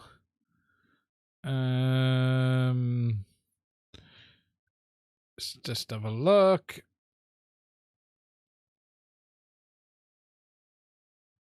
Where is a HD0? I'm just trying to find the HD0 page. Usually is top. Ah, there it is. Was on Facebook. I thought it was. Did you see the black one? It was covered in black. See if I can find a picture. It didn't look too bad. You just got to be careful. That's all.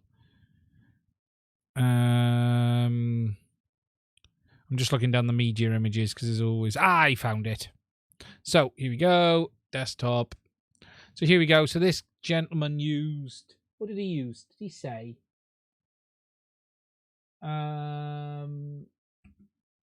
He coated it and his camera. Yeah, you just don't want to cover the tops of the chips. What you want to do is coat. This gentleman, he's done a nice job, but he's come a little bit high. I'd have been aiming to keep it just to the edge of the chips. Yeah, he's come over slightly. I'd have just preferred just to try and keep it off the tops. I'd have masked them probably, just to make sure that they have a completely clear top. But he's done a nice job overall, to be fair to him. It's absolutely solid. And he's done it there with the camera too. just to make sure that, that thing's probably going to be bomb-proof now, short of splitting one of the the BGAs in half. But you won't be repairing it. Probably the only thing I would have done differently is I would not coat this area here. So, right, if you're considering this, do leave yourself space around the UFL area. That is this board I've got here. So which way does the track run? I think it runs, that's the RF amplifier. That one there gets insane hot. Okay, so that's the one to be careful of. But I would have left a bit more space around the UFL. And the reason I'm saying that is if you rip it off, you can then get to the tracks. That's the reason I'm saying it. Yeah, it comes across that direction. Yeah, so it comes horizontally along here. So I'd have probably personally not gone as much that side. I would have simply just left a bit of space to be able to solder onto the track if the UFL gets ripped off. Because the problem now is if that UFL does get ripped off, you're stuffed, basically. How much weight will it add? I wouldn't guess it's a lot. I don't know what the weight of confirming coating is, but Madman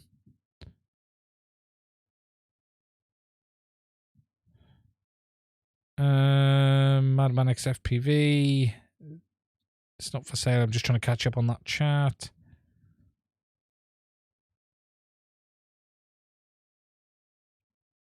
But yeah, you can get conformal. So it is doable. I would just try and keep it off the ICs. And again, be careful of that one there. That is the RFIC. That one cooks, to say the least. That one does. So that's the one you want to be a bit careful of. Good evening, Ken. How are you? Hope you're safe and well. So, and plaster it in gunk. Not all, it's a mix of, protection versus, yes, a thin layer and all solder work. You don't have to go out and out mad with it. You don't have to go completely nuts. You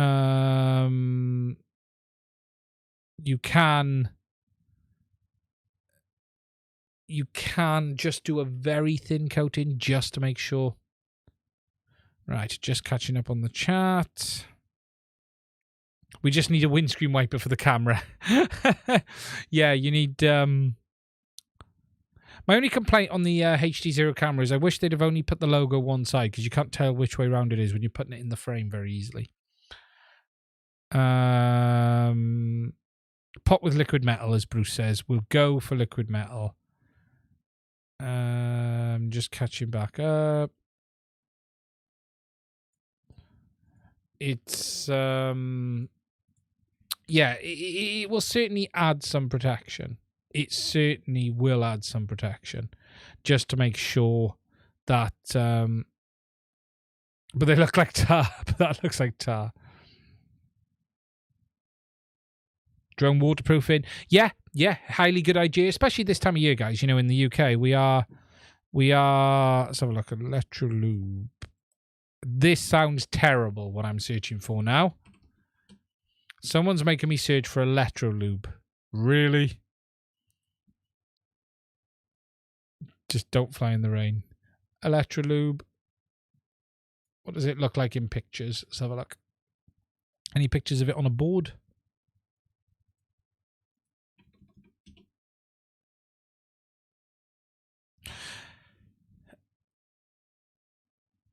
Is that character in a wheelchair? So what I am drinking tonight, guys, is Firecatcher.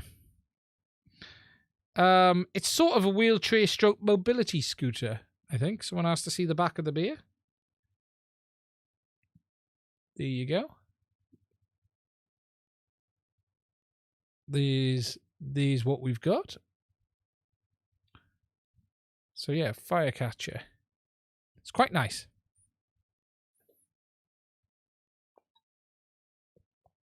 It's been a very slow drinker because we've been talking. So, guys, that's the main subjects. Now, the last thing I'm going to do is,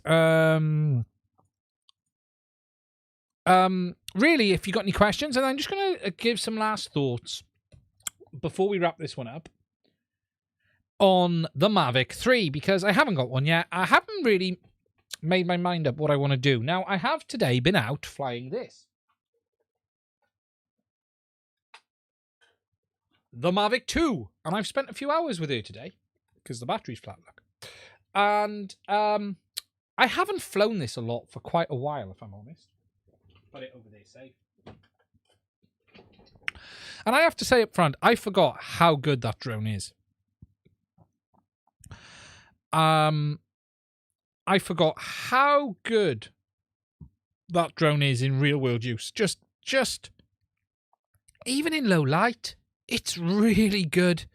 The image quality is like really decent. Let me just find an image to put up here a minute. My boy was flying it today. I took my 8-year-old out and sort of showing him how to fly it and stuff. And we were doing nothing spectacular at all. These were we did some nighttime images, and it was getting like really dark. And yeah, they're noisy. I'm just looking at one or two here now.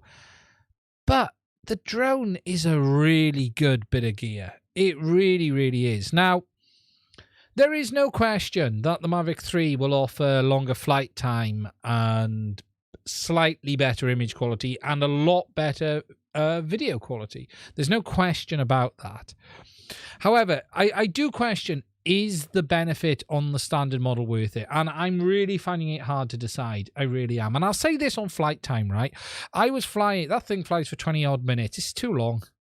It's too long. I wanted to take the batteries down today to 5% because I wanted to discharge them for a proper cycle. And in the end, I ended up waiting 10 minutes. If you're someone that wants to fly 5 miles out and back, then you'll love the battery life. But for most general aerial photography, 20 minutes is too long. You don't need it. You don't need that flight time. But I have to say, I forgot how good the Mavic 2 is. Now, I do want to comment on my video I put out this week, which was the one I put out on about the Mavic 3 and my thoughts. And it's quite funny because you always get a mix of hate versus agreement versus anger. And I am a little bit tired of some of the nonsense that one or two have posted.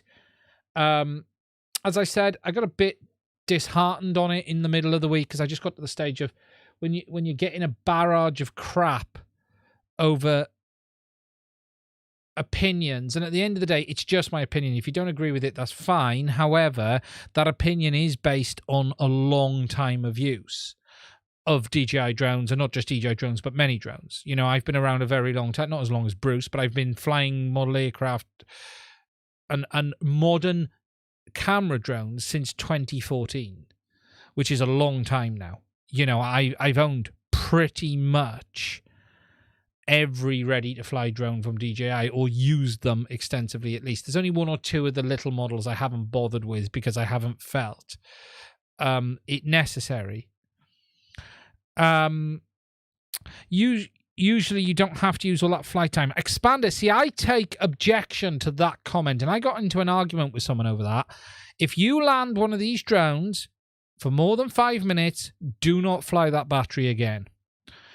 DJI batteries have been notorious for failing on second and third flights. It's the reason the Inspire 1s were falling out the sky. And this is the thing.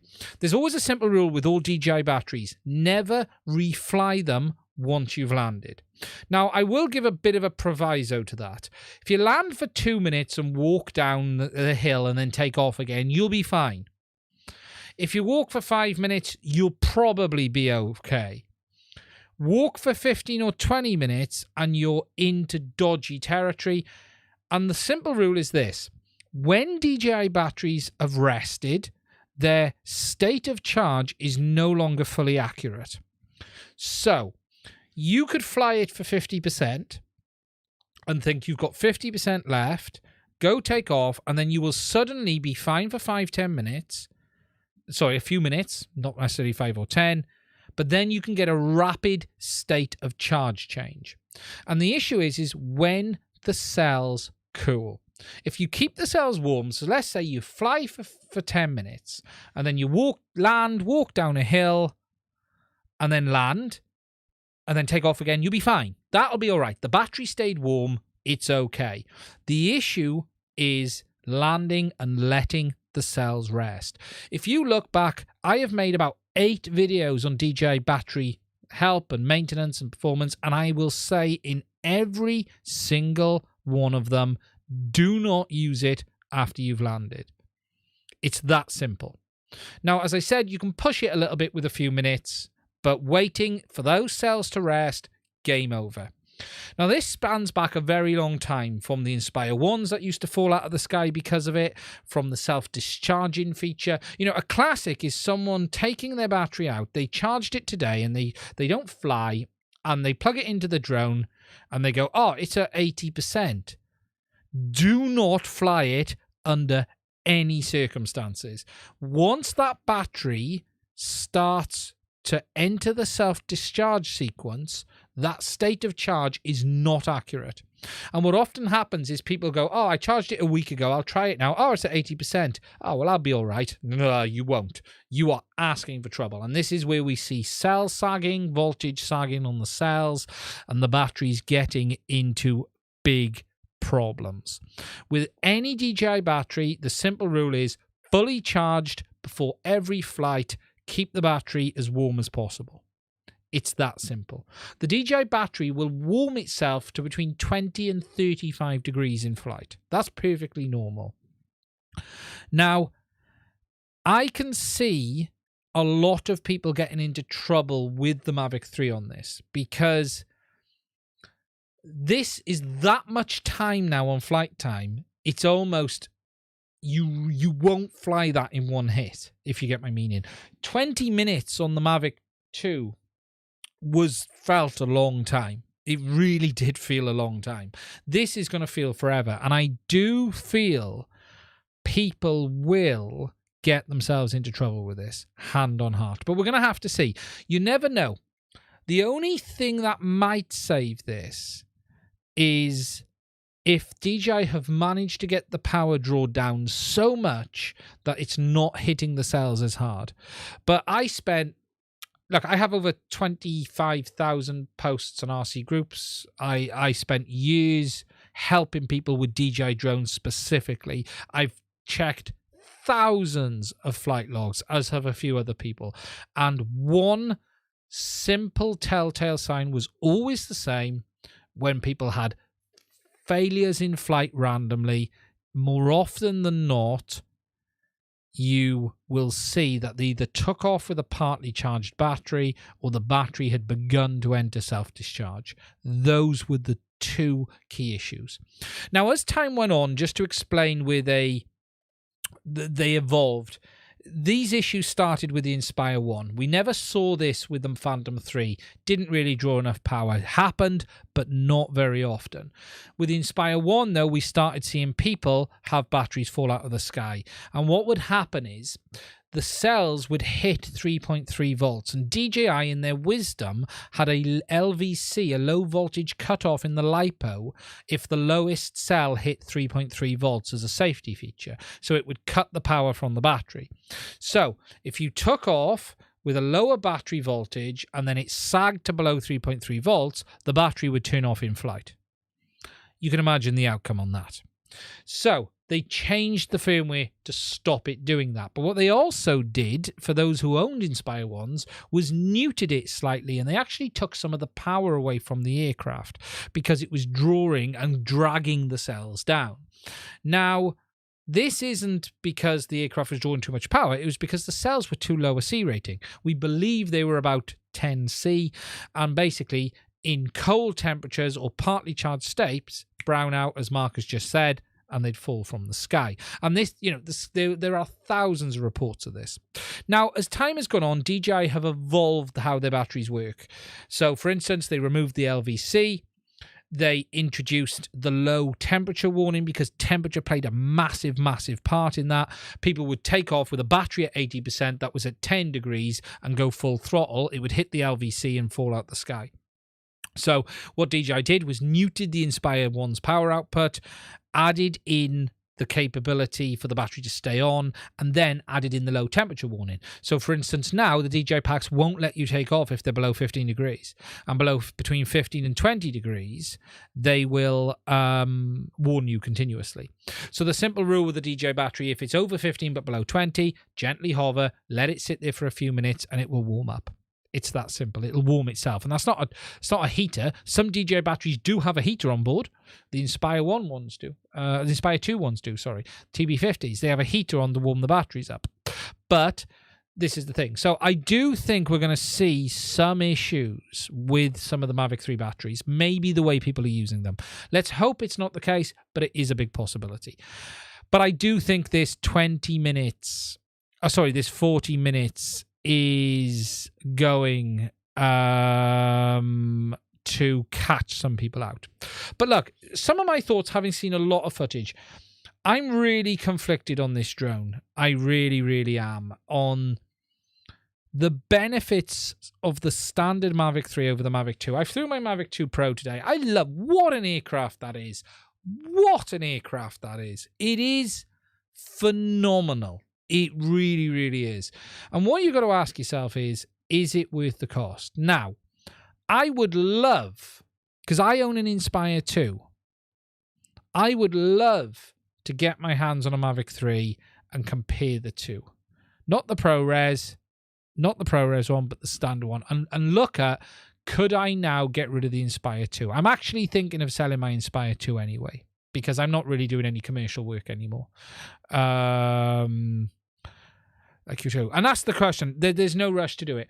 The question I've got is, okay, from a channel point of view, there is no point me reviewing the product. Now, everyone's got a review out there. The one I'm waiting for is Philip Bloom's.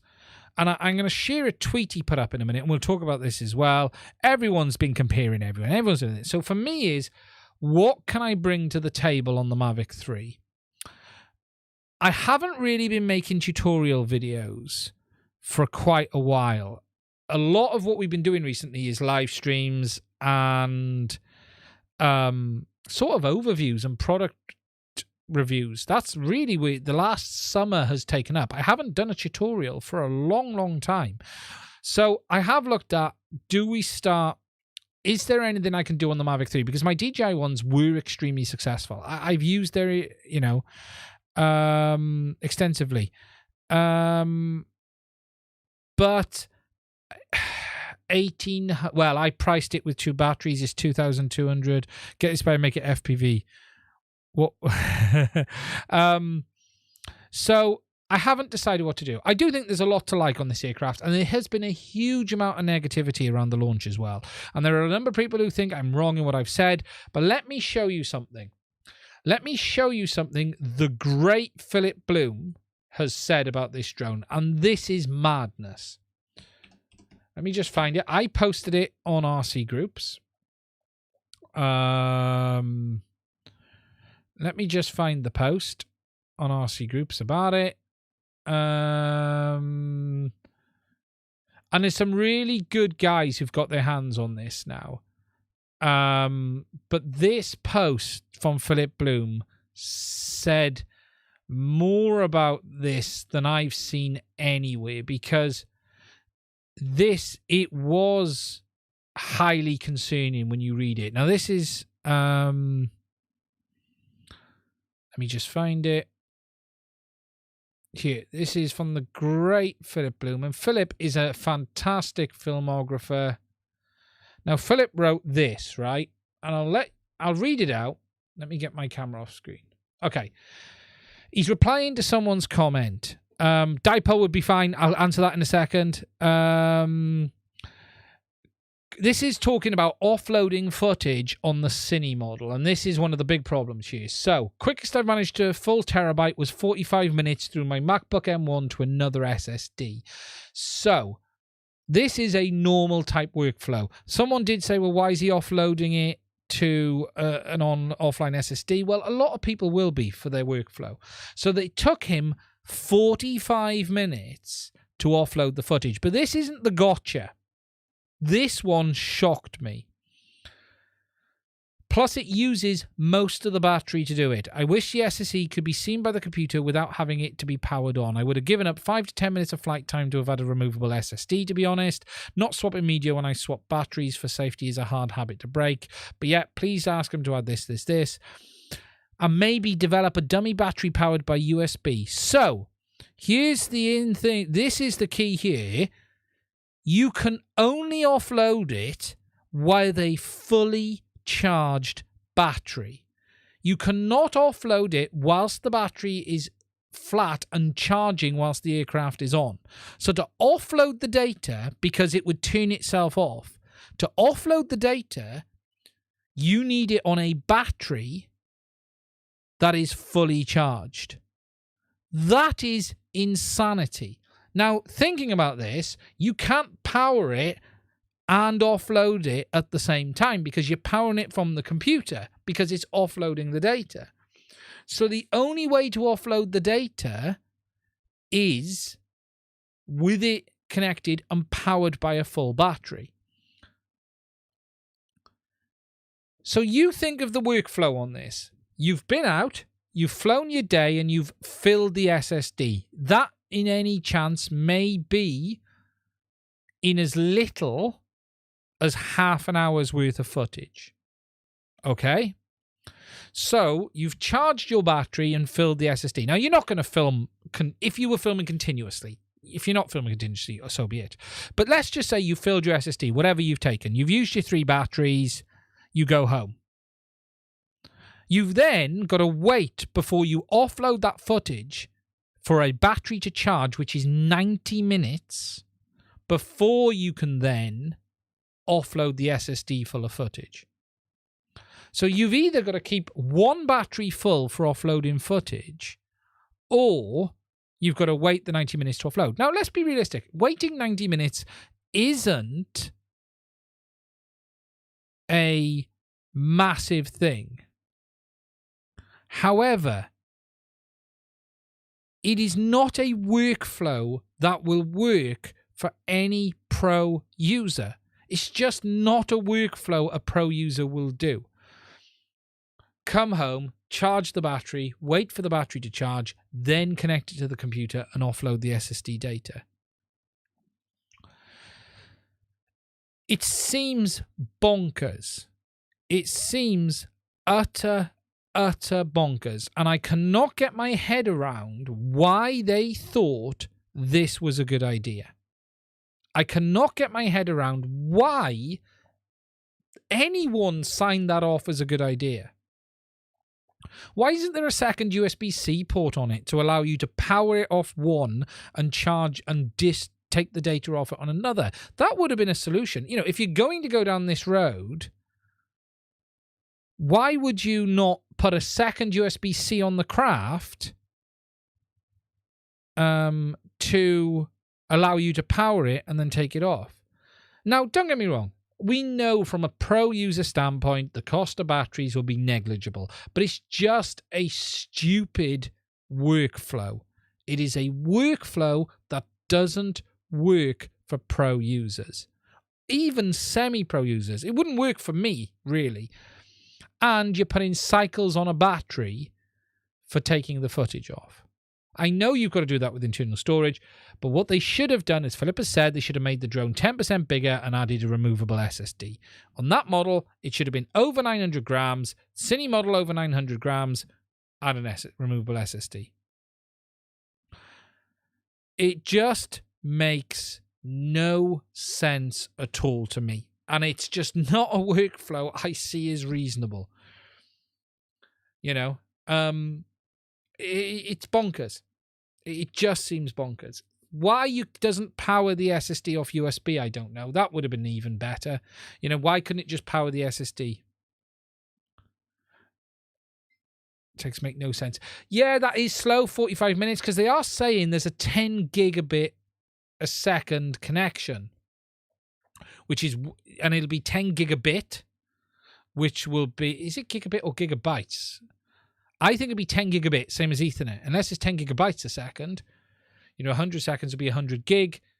But yeah, it just doesn't make sense to me. It just does not make sense. It waited overheating the airflow. There is that valid point as well. And if the remote control is turned off, it's going to be sitting there flashing its lights continuously, although it probably turns them off when it goes into the USB mode. If it's got any sense, it should be turning off all RF when in USB mode. Now, the fact that it almost discharged a battery in that amount of time makes me wonder what it isn't shutting down.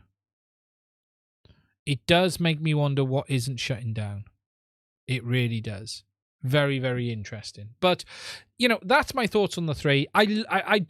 There was a midpoint this week where I sat here and thought, do I order one of these and sell like 3 aircraft to cover the cost, which I could do.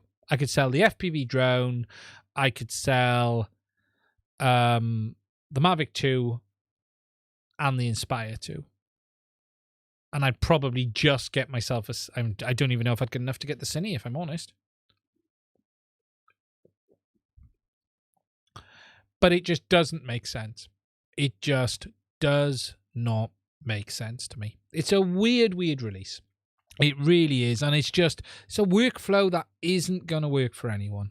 I have seen a lot of posts of people who were quite disappointed in how much was missing. You know, the marketing has been very, it's going to have all these features in the future. And they have gotcha'd a few people on that. Now, I will add, let me just read a post, because there's a guy on RC Groups I've known a very long time. And he's just put a post up on his thoughts. So I'm just going to read that and just see what he says, because I'm really intrigued. Okay. It's not ready yet, Joe. This is his comments. Not ready yet, Joe. Firmware is very immature. It's missing large features. Confident it'll get done, but missing return to home by 5 feet. Wow. Does that mean it's not got precision landing as well? It's missing return to home by 5 feet. The camera is likely to suffer much more an accidental drop, which is highly possible. Okay, that makes sense. Larger unit, even with your immense RC experience. Thinking a couple of poles lighting up a boat, pitch and urine. I've dropped the original Mavic 3 with no damage. And he's got some pictures below. It's a nice looking aircraft. Another comment, someone mentioned, Dobo, Ken mentioned it feels brittler as well. So yeah, interesting. Very, very interesting. May 2 is better than 5 feet. I'm wondering if it's not got precision landing again. They did this on the Mavic 2. There was no precision landing on the Mavic 2 when that launched. I'm wondering if they not forgot, but they haven't introduced precision landing yet. I've seen no one else mention that. And look, this guy I trust 100%. So if he's seeing that, he is a real-world user who will not gloss over problems, who will tell you how it is. Wow. Interesting. What I will say is this. If you're considering getting a drone right now and you can get yourself a good deal on a Mavic 2 Pro, I don't think you'll be disappointed. There's going to be a lot of good offers on Mavic 2 Pros right now. A lot of good offers on Mavic 2 Pros. Yeah, I think DJI got some work to do. Arms don't feel as strong, but the body feels better. That could have been explained. Yeah, that makes sense, because the arms are a lot longer and thinner as well, aren't they? They must have... I think they've probably cut a bit of weight out of this. I don't see a Mavic 3 anytime soon.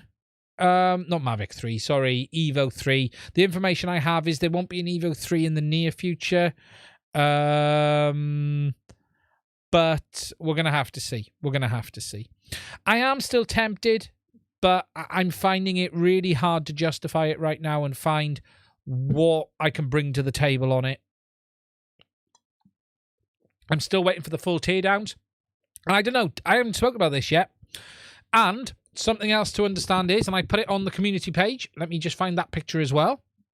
Antennas on the thing, I haven't forgot. Let me just finish on this one we go. For those who didn't see on the community page, I did put a post up.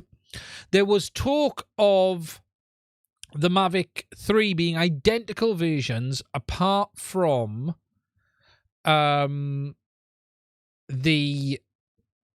SSD. So one would have the SSD and one wouldn't. However, we already know that there are two different SKUs. So someone has stripped both models down.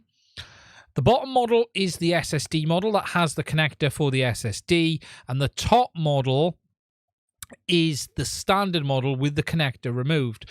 Now, I have always said this, that I find it extremely unlikely DJI will leave hardware on that craft that isn't needed on the non-Cine model. So what I mean by that is that ProRes processing chipset. I don't see DJI wasting money putting that there when it's not needed. We have already seen they are willing to save the cost on the connector and CAN. So I can guarantee if they can take a chipset out of it, they will. Now, we'll have to wait and see if it's one chipset, because there is rumors DJI have created their own chipset for use in this drone, and it might be just the same chipset that's used for one or both, and therefore it is the same. But I can tell you now, if they are using a different chipset, they will not just leave hardware in there that's not needed. They will save every single penny they can on production, especially when the highest volume number is going to be the standard model and not the Cine model. It makes no sense to leave components there that are not needed when users aren't using it. It's just cost. So, you know, it's clear they will save cost if they can, and I would expect this to be inside. I really would. Adrian, I wonder if they are working on an FPV version 2. My bets are yes. And you might even see it before the end of the year. Okay. The antennas. So, it was asked, can we use on... what was the question? Let me just find it. It was if you can use... Was it linear antennas on FPV? You can. There's no reason you can't use a linear antenna on a Vista, for instance. The only thing you've got to take into account is that the version 1 goggles are circular polarized, but the version 2s are linear. Dipole. So, Mike Bergman, the super chat. Running the P2RX radio, so I'm not looking for 5 kilometer range. Thank you. Okay, technically, yes, it'll be fine, especially if you're on the V2s, because the V2s are using linear antennas anyway. They're not using circular polarized. If you're on the V1s, you're using circular polarized antennas, but remember, DJI is multiple in, multiple out, MIMO. That system will account for a lot of issues within it. You're not going to get the same level of gain. So this is where you need to understand where your losses are. So the gain is going to be a different issue. However, the overall behavior will be okay. What you will lose is on gain and just where you stick your polarity. So are you going to horizontally polarize it or vertically polarize it? Ideally, you would want to vertically polarize it. Ideally, you'd want to vertically polarize it. But if you couldn't, you could go horizontal polarization. But that could be your bigger problem. Goggles antennas will cover the polarization, yeah, because they are in that strange, they're in the 4s, so they should cover it. I would personally be aiming for vertical if you could. But you will get reduced output because of the lack of gain on a dipole. You'll get much reduced range, but it'll work. It probably will be fine. I can't say 100% because I've never tried it. I wouldn't expect too many issues. I fly in the size of 3 football fields in front and behind me. Yeah, you should be fine. You should be fine, Mike. You should be okay. You are pioneering this, though, but make sure it's well-tuned. Make sure it's a very well-tuned dipole. And see if you can get one vertical. If you can do it vertically on the back, you'll be all right. It's Madman XFP. It's less about the antennas and more about the system DJI is using. That system is capable of taking up so much slack. It's really interesting. whereas it was said on the version 2 FPV system, I fully believe it won't be long. Maybe January, maybe February, and I am considering dipole vertical. You should be all right. If you're just taking into account you're losing gain, because if you take into account most antennas are 4, 5, 6, 7 dB gain over a dipole, so that's where you're losing output more than anything. I'm less concerned about the behavior of the circular polarization and more concerned about the lack of gain you're going to get from the antenna. Stick it at a watt, mind, it'll probably be okay.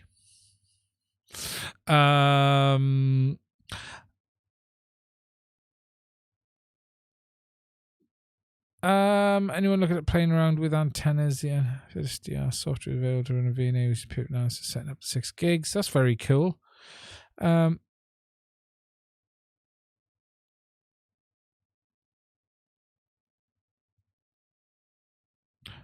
Here we go. V2 will be phased out for goggles version 3.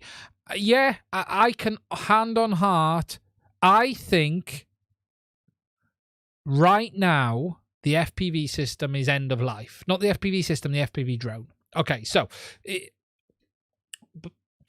DJI FPV drone, the way DJI do their longevity. Okay, I should explain this properly. So the DJI FPV drone has been out for nearly 12 months. It was out March, April time. However, it was originally designed to be out a bit earlier, but it was delayed. I think right now the DJI FPV drone is basically in its end of life part of its cycle. So when DJI release products, you get the initial release, and then you normally get a flurry of firmware updates. And then it enters a sort of a stagnant period where it gets no more updates, but they continue to sell it as they then work on the next model. Basically, their attention has been taken away elsewhere, but the product remains on sale. You know, they're not adding new features, they're not improving bugs, they just let it roll. I think the DJI FPV drone is in that mode right now. We've seen very little changes on firmware updates, no real improvements. The updates we did have, some of it was forced. I think they are completely off that product now, and they are now looking at what next. So, from a purchase point of view, it is a bad time to buy the DJI FPV drone, because what it is today is all it's ever going to be, most likely. And there is likely going to be a version 2 in the not too distant future. If DJI wanted to be aggressive, maybe before Christmas. However, probably around March next year, we'll see a version 2 with a better camera, with Rocksteady 2.0, with O3, longer range. They may even bump the resolution up to 1080p on the live feed. It'll be little changes. So my prediction for the DJI FPV version 2 will be higher resolution live feed, Rocksteady 2.0 on the camera, as well as 120 frames a second recording, very much like we've got on the Action 2. And just those features into that drone. That's what I think they will do. It'll be a bit smaller and lighter, most likely. Bit lighter. Maybe some extra smart shot features on the V2s. Action 2 camera. Yeah, basically that. Yeah. Basically, Action 2 camera, that camera, so those features and specs. Rocksteady 2, better image quality, 4K 120 frames a second. I wouldn't be shocked to see the live feed bumped to 1080p, because that is very how much DJI do things. Look, if you follow how DJI do things over the years, it's incremental steps. So this, then that, then that, then that. Will they change the goggles? Chances are, yes. I think they probably would create a version 3 goggles just because they can. And probably the push for that will be the increased resolution. Probably more expensive. I think, though, today, the DJI FPV drone is for the most part end of life, and I would not be buying it right now. Okay? We still haven't seen fixes for the little hand controller. There are complaints with that still to this day that haven't been resolved. If you own the DJI FPV drone, what I would say is it's probably a good time to consider selling it if you're not using it. About now, just before Christmas. The only thing that's really stopping me selling mine is the second set of V2 goggles. I'll be honest. It's really handy having the second set of goggles. And selling the drone isn't really going to bring the value back for the kit. If you fly it every day and you like it, you're happy. Go for it. But what I would say is if you're not using it much, before the value plummets, consider passing it on. Just creating new purist FPV pilots. Yeah, and you can find the drone fairly cheap. It's not been a good seller in the sense of I think a lot of people bought it and didn't understand it and couldn't fly it. And look, the image quality is shocking on the video. It's just not good enough. Even in good light, it is so noisy. It's incredible. Yeah, maybe DJI might do that. But what I would say is from the product point of view, it's definitely in its end of life now. It's definitely in its end of life. Don't expect new features. Don't expect anything. And the other thing to understand with the FPV drone was I did know about it for quite a long time, and it was due a lot earlier than it came out. So it's been around quite some time now in the background. Whilst it's been out less than 12 months, from the DJI point of view, it's been around a while. Do you know what I mean? So the project is a little bit older. Therefore, they will be working on a version 2. And what the version 2 will be is take all the feedback and the problems from the first one. It's always the same. It's how DJI operate their business. They will take all of the feedback, all of the complaints, the issues online, and then they tweak that on the version 2. Sellotape the Action 2 on it. Madman XFPV, have you been following me? What do you think that is? Yes, that is the FPV drone with a bracket. A GoPro bracket secured to the top of it.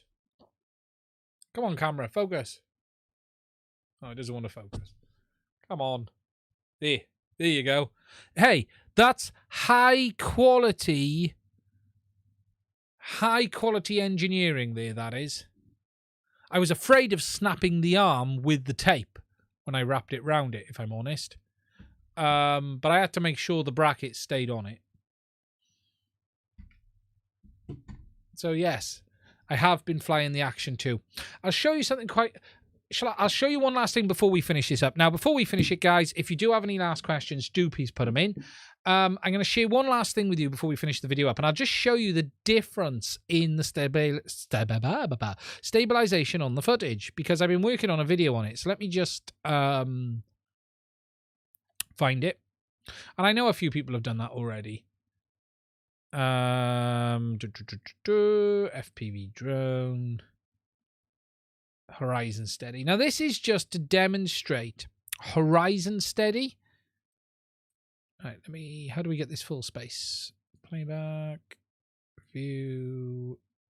How do I actually get full screen in Resolve? I don't know. Anyone know?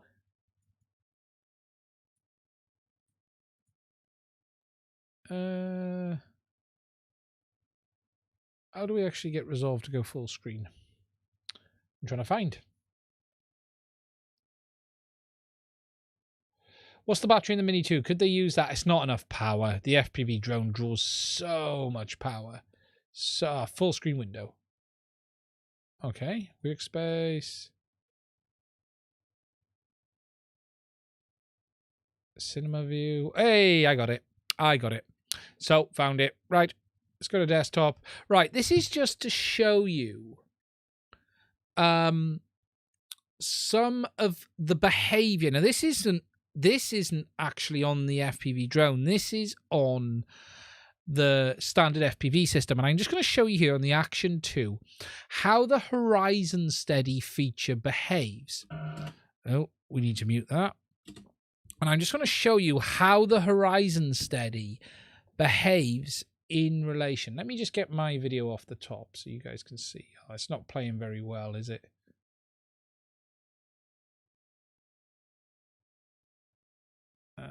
This is just to show you, but how you'll see me just move it around and how the horizon steady keeps the horizon actually flat and straight. So I was just doing some flying. I'll show you some flips and rolls in a minute.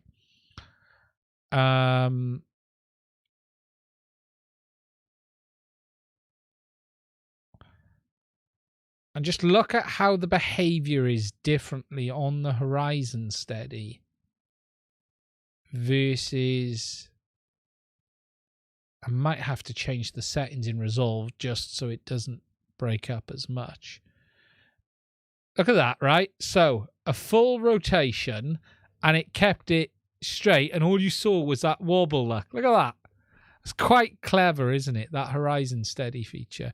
Now, I do think fixed wing users will be quite interested in this feature because it does do a good job of keeping the image mostly flat. I will say it doesn't stay 100% flat, but it does do a decent job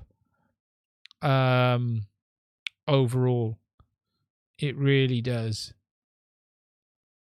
I think I show some other bits now as well. But yeah, the action, I think for fixed wing users, you can see there, the horizon didn't level back up. Look at the horizon on that. It just didn't straighten up on that one. Insta360 and Go 2 does it better. Yeah.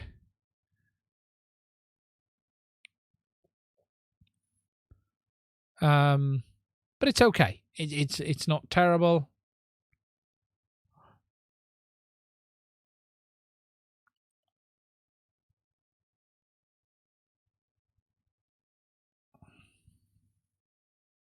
This was my crash last week. Yeah, it doesn't really know what to do about that, does it? You know, I was just moving it around just to see how it behaved. I need to just double check these footage is properly synchronized. I'm not 100% sure we're quite right yet on the synchronization.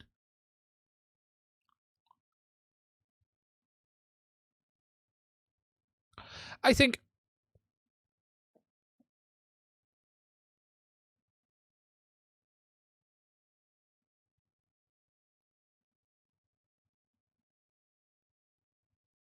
yeah, you know, I do like how the Action 2 looks. It has a real nice look to it in the footage.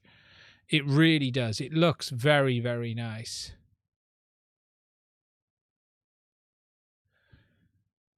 It really does. You know, there's a lot of nice to see here on it, you know. Just get this off the screen because I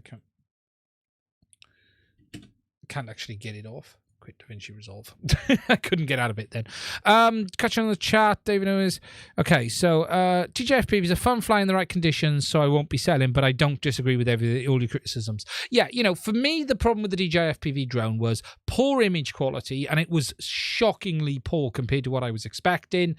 It feels heavy, but look, that's the nature of the beast. The biggest complaint with that drone always was the image quality, and I think people will outgrow it too quickly, and it was fragile and brittle. It was just not strong enough, you know. If I had money to burn, I'd buy the DJI FPV again. What it does nice. I agree with that, and that's the problem. I'm really tempted to keep it because it's quite nice to fly.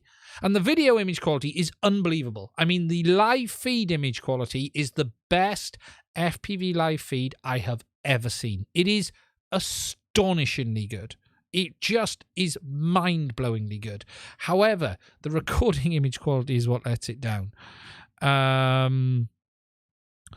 The workflow choice, Adrian, the workflow choices they are making with the M3 and the Action 2 make me question things at DJI at the moment. I agree. I do wonder how some of this stuff isn't being said, no, that's not a good idea. You're not doing that. You need to fly lower. Yeah, well, that was I don't mind. Just want 2 of them. I don't want to spend 800 or should have be 400 for 2. Insanely good. Image quality on the recording is shocking. Absolutely shocking.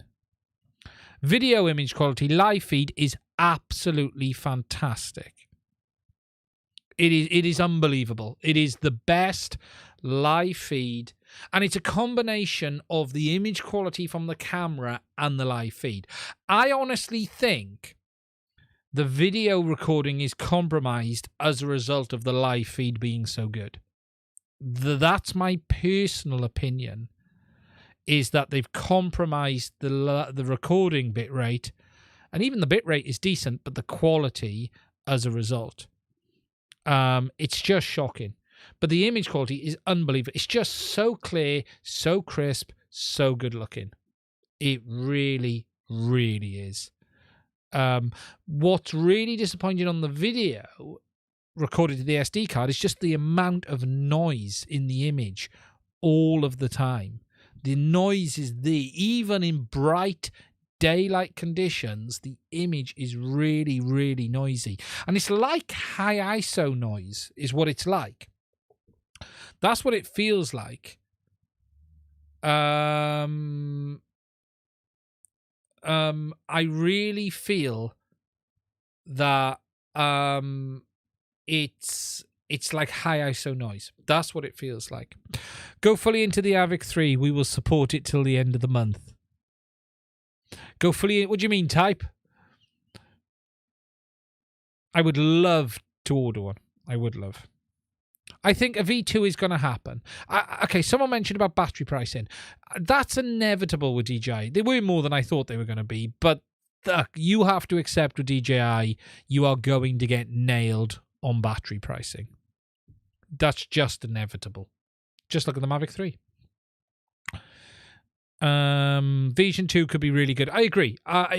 If I can tell you, it really is this simple for me. Here's something, right? I'm going to check something in a minute. This has been on charge for a good hour or so and it's stone cold, which makes me bet this isn't charged. Let me turn this on.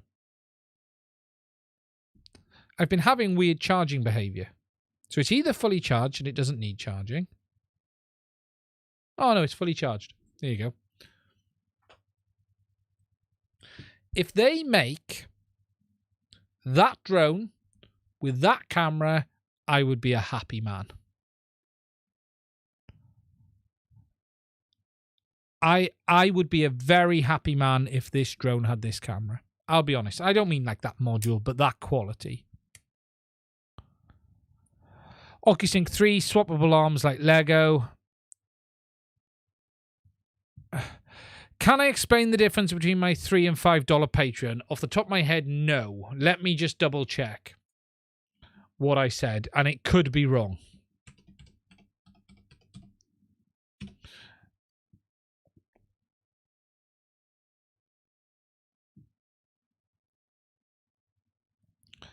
Let me just double check, because I need to double check what I set up. Okay. The Patreon... okay. Patreon is there for guys to support me who want to support us on a weekly basis. Okay. At the moment, I'm going to be... Oh, my God. It wants me to verify.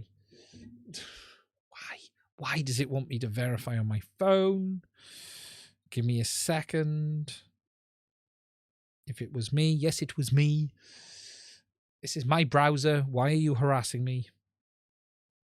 My Patreon is there for people to be able to support me. Now, I'll be honest, I don't give great value on Patreon specifically right now. You know, what you're doing if you support me via Patreon is supporting me to do what we do on a weekly basis. I wish I had a lot more time to do a lot more on the benefits for the Patreon guys. Let me just find it. I hate Patreon. Do you know, Patreon is a nightmare to navigate. An absolute nightmare to navigate. Right. Found it. It's a nightmare at times.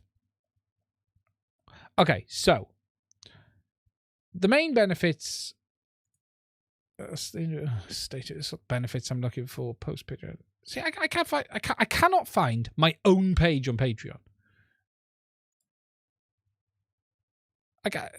Where's it gone?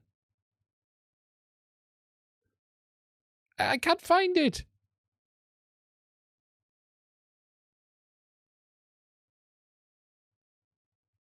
I cannot find the bit that shows me the bit I'm looking for.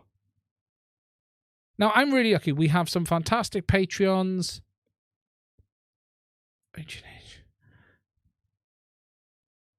Okay, this is nuts. Can't find the actual page that shows what the difference is. Right, let me view my page as a member of the public. Tiers. No. Show me my tiers. View my public page. Right, this is shocking. Right. You've got a few. I put in 3 options when I set it up. Mad's going mad on Patreon. Oh, see, Patreon is a nightmare. Right, we have the £2. Well, in British money, okay, we've got the minimum one, which is £2.50 a month. Right, between the £2.50 and the other one, you get highlighted as a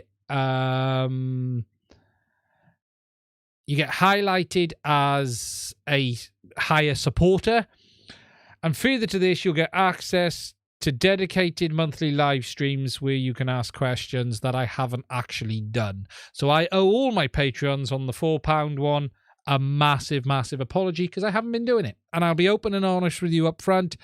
I just haven't been able to get that stage done. What I would say is this with all of my patrons, and I'm going to go in and edit all of this today because you've highlighted it now.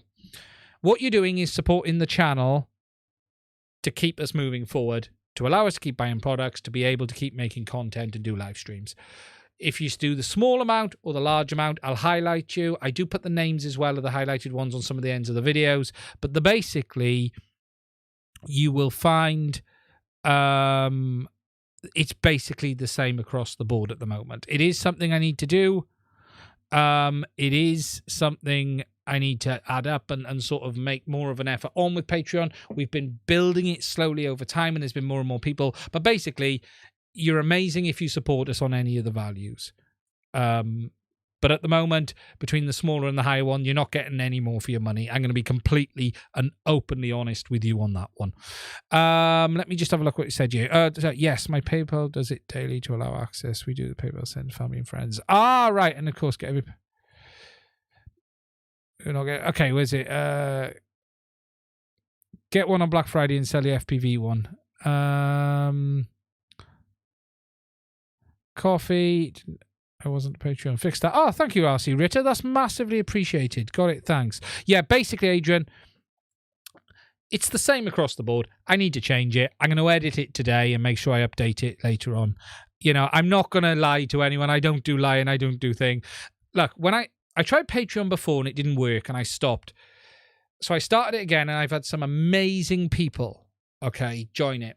And I had these plans to do this stuff, but as always, everything is a game of managing time and effort and space.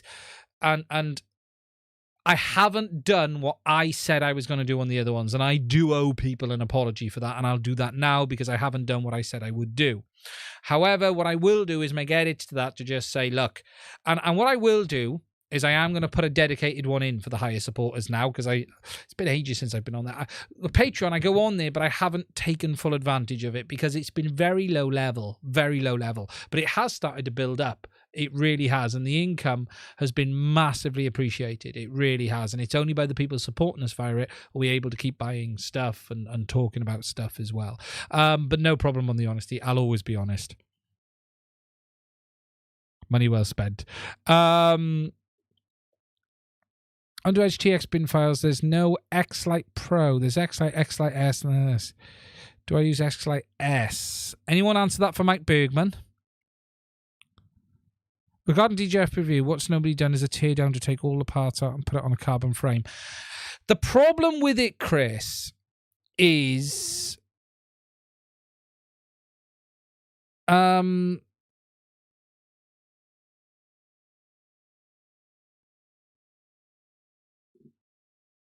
Tech name. I'm not a picture guy. Bad Patreon search results cannot find Mads Tech because it looks like Mads Tech.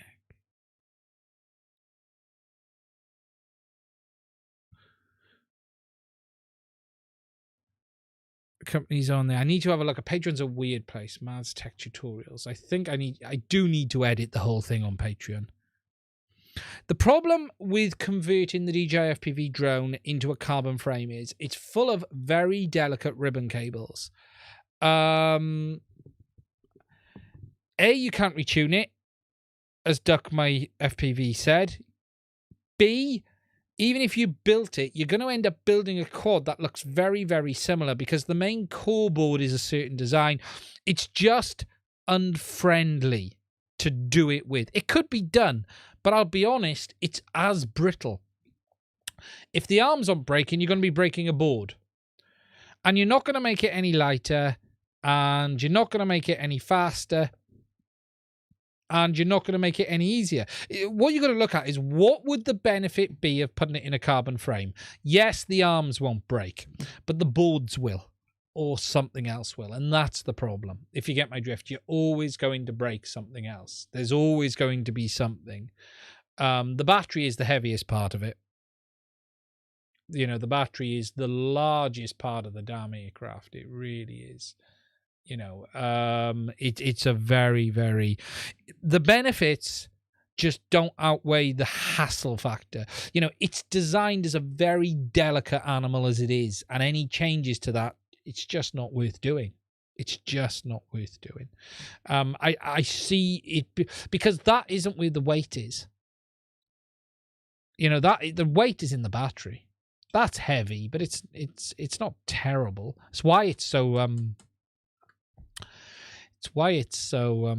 brittle, is because they've taken as much out of it as they can. You know, look, anything is possible. Anything is achievable with enough time, enough effort, and enough engineering. You've just got to weigh up the overall benefit in the end. With an integrated design like DJI has, trying to do something is very, very hard. Very, very hard. That's the problem with it. That really is. Right, guys. We've been going over 2 hours.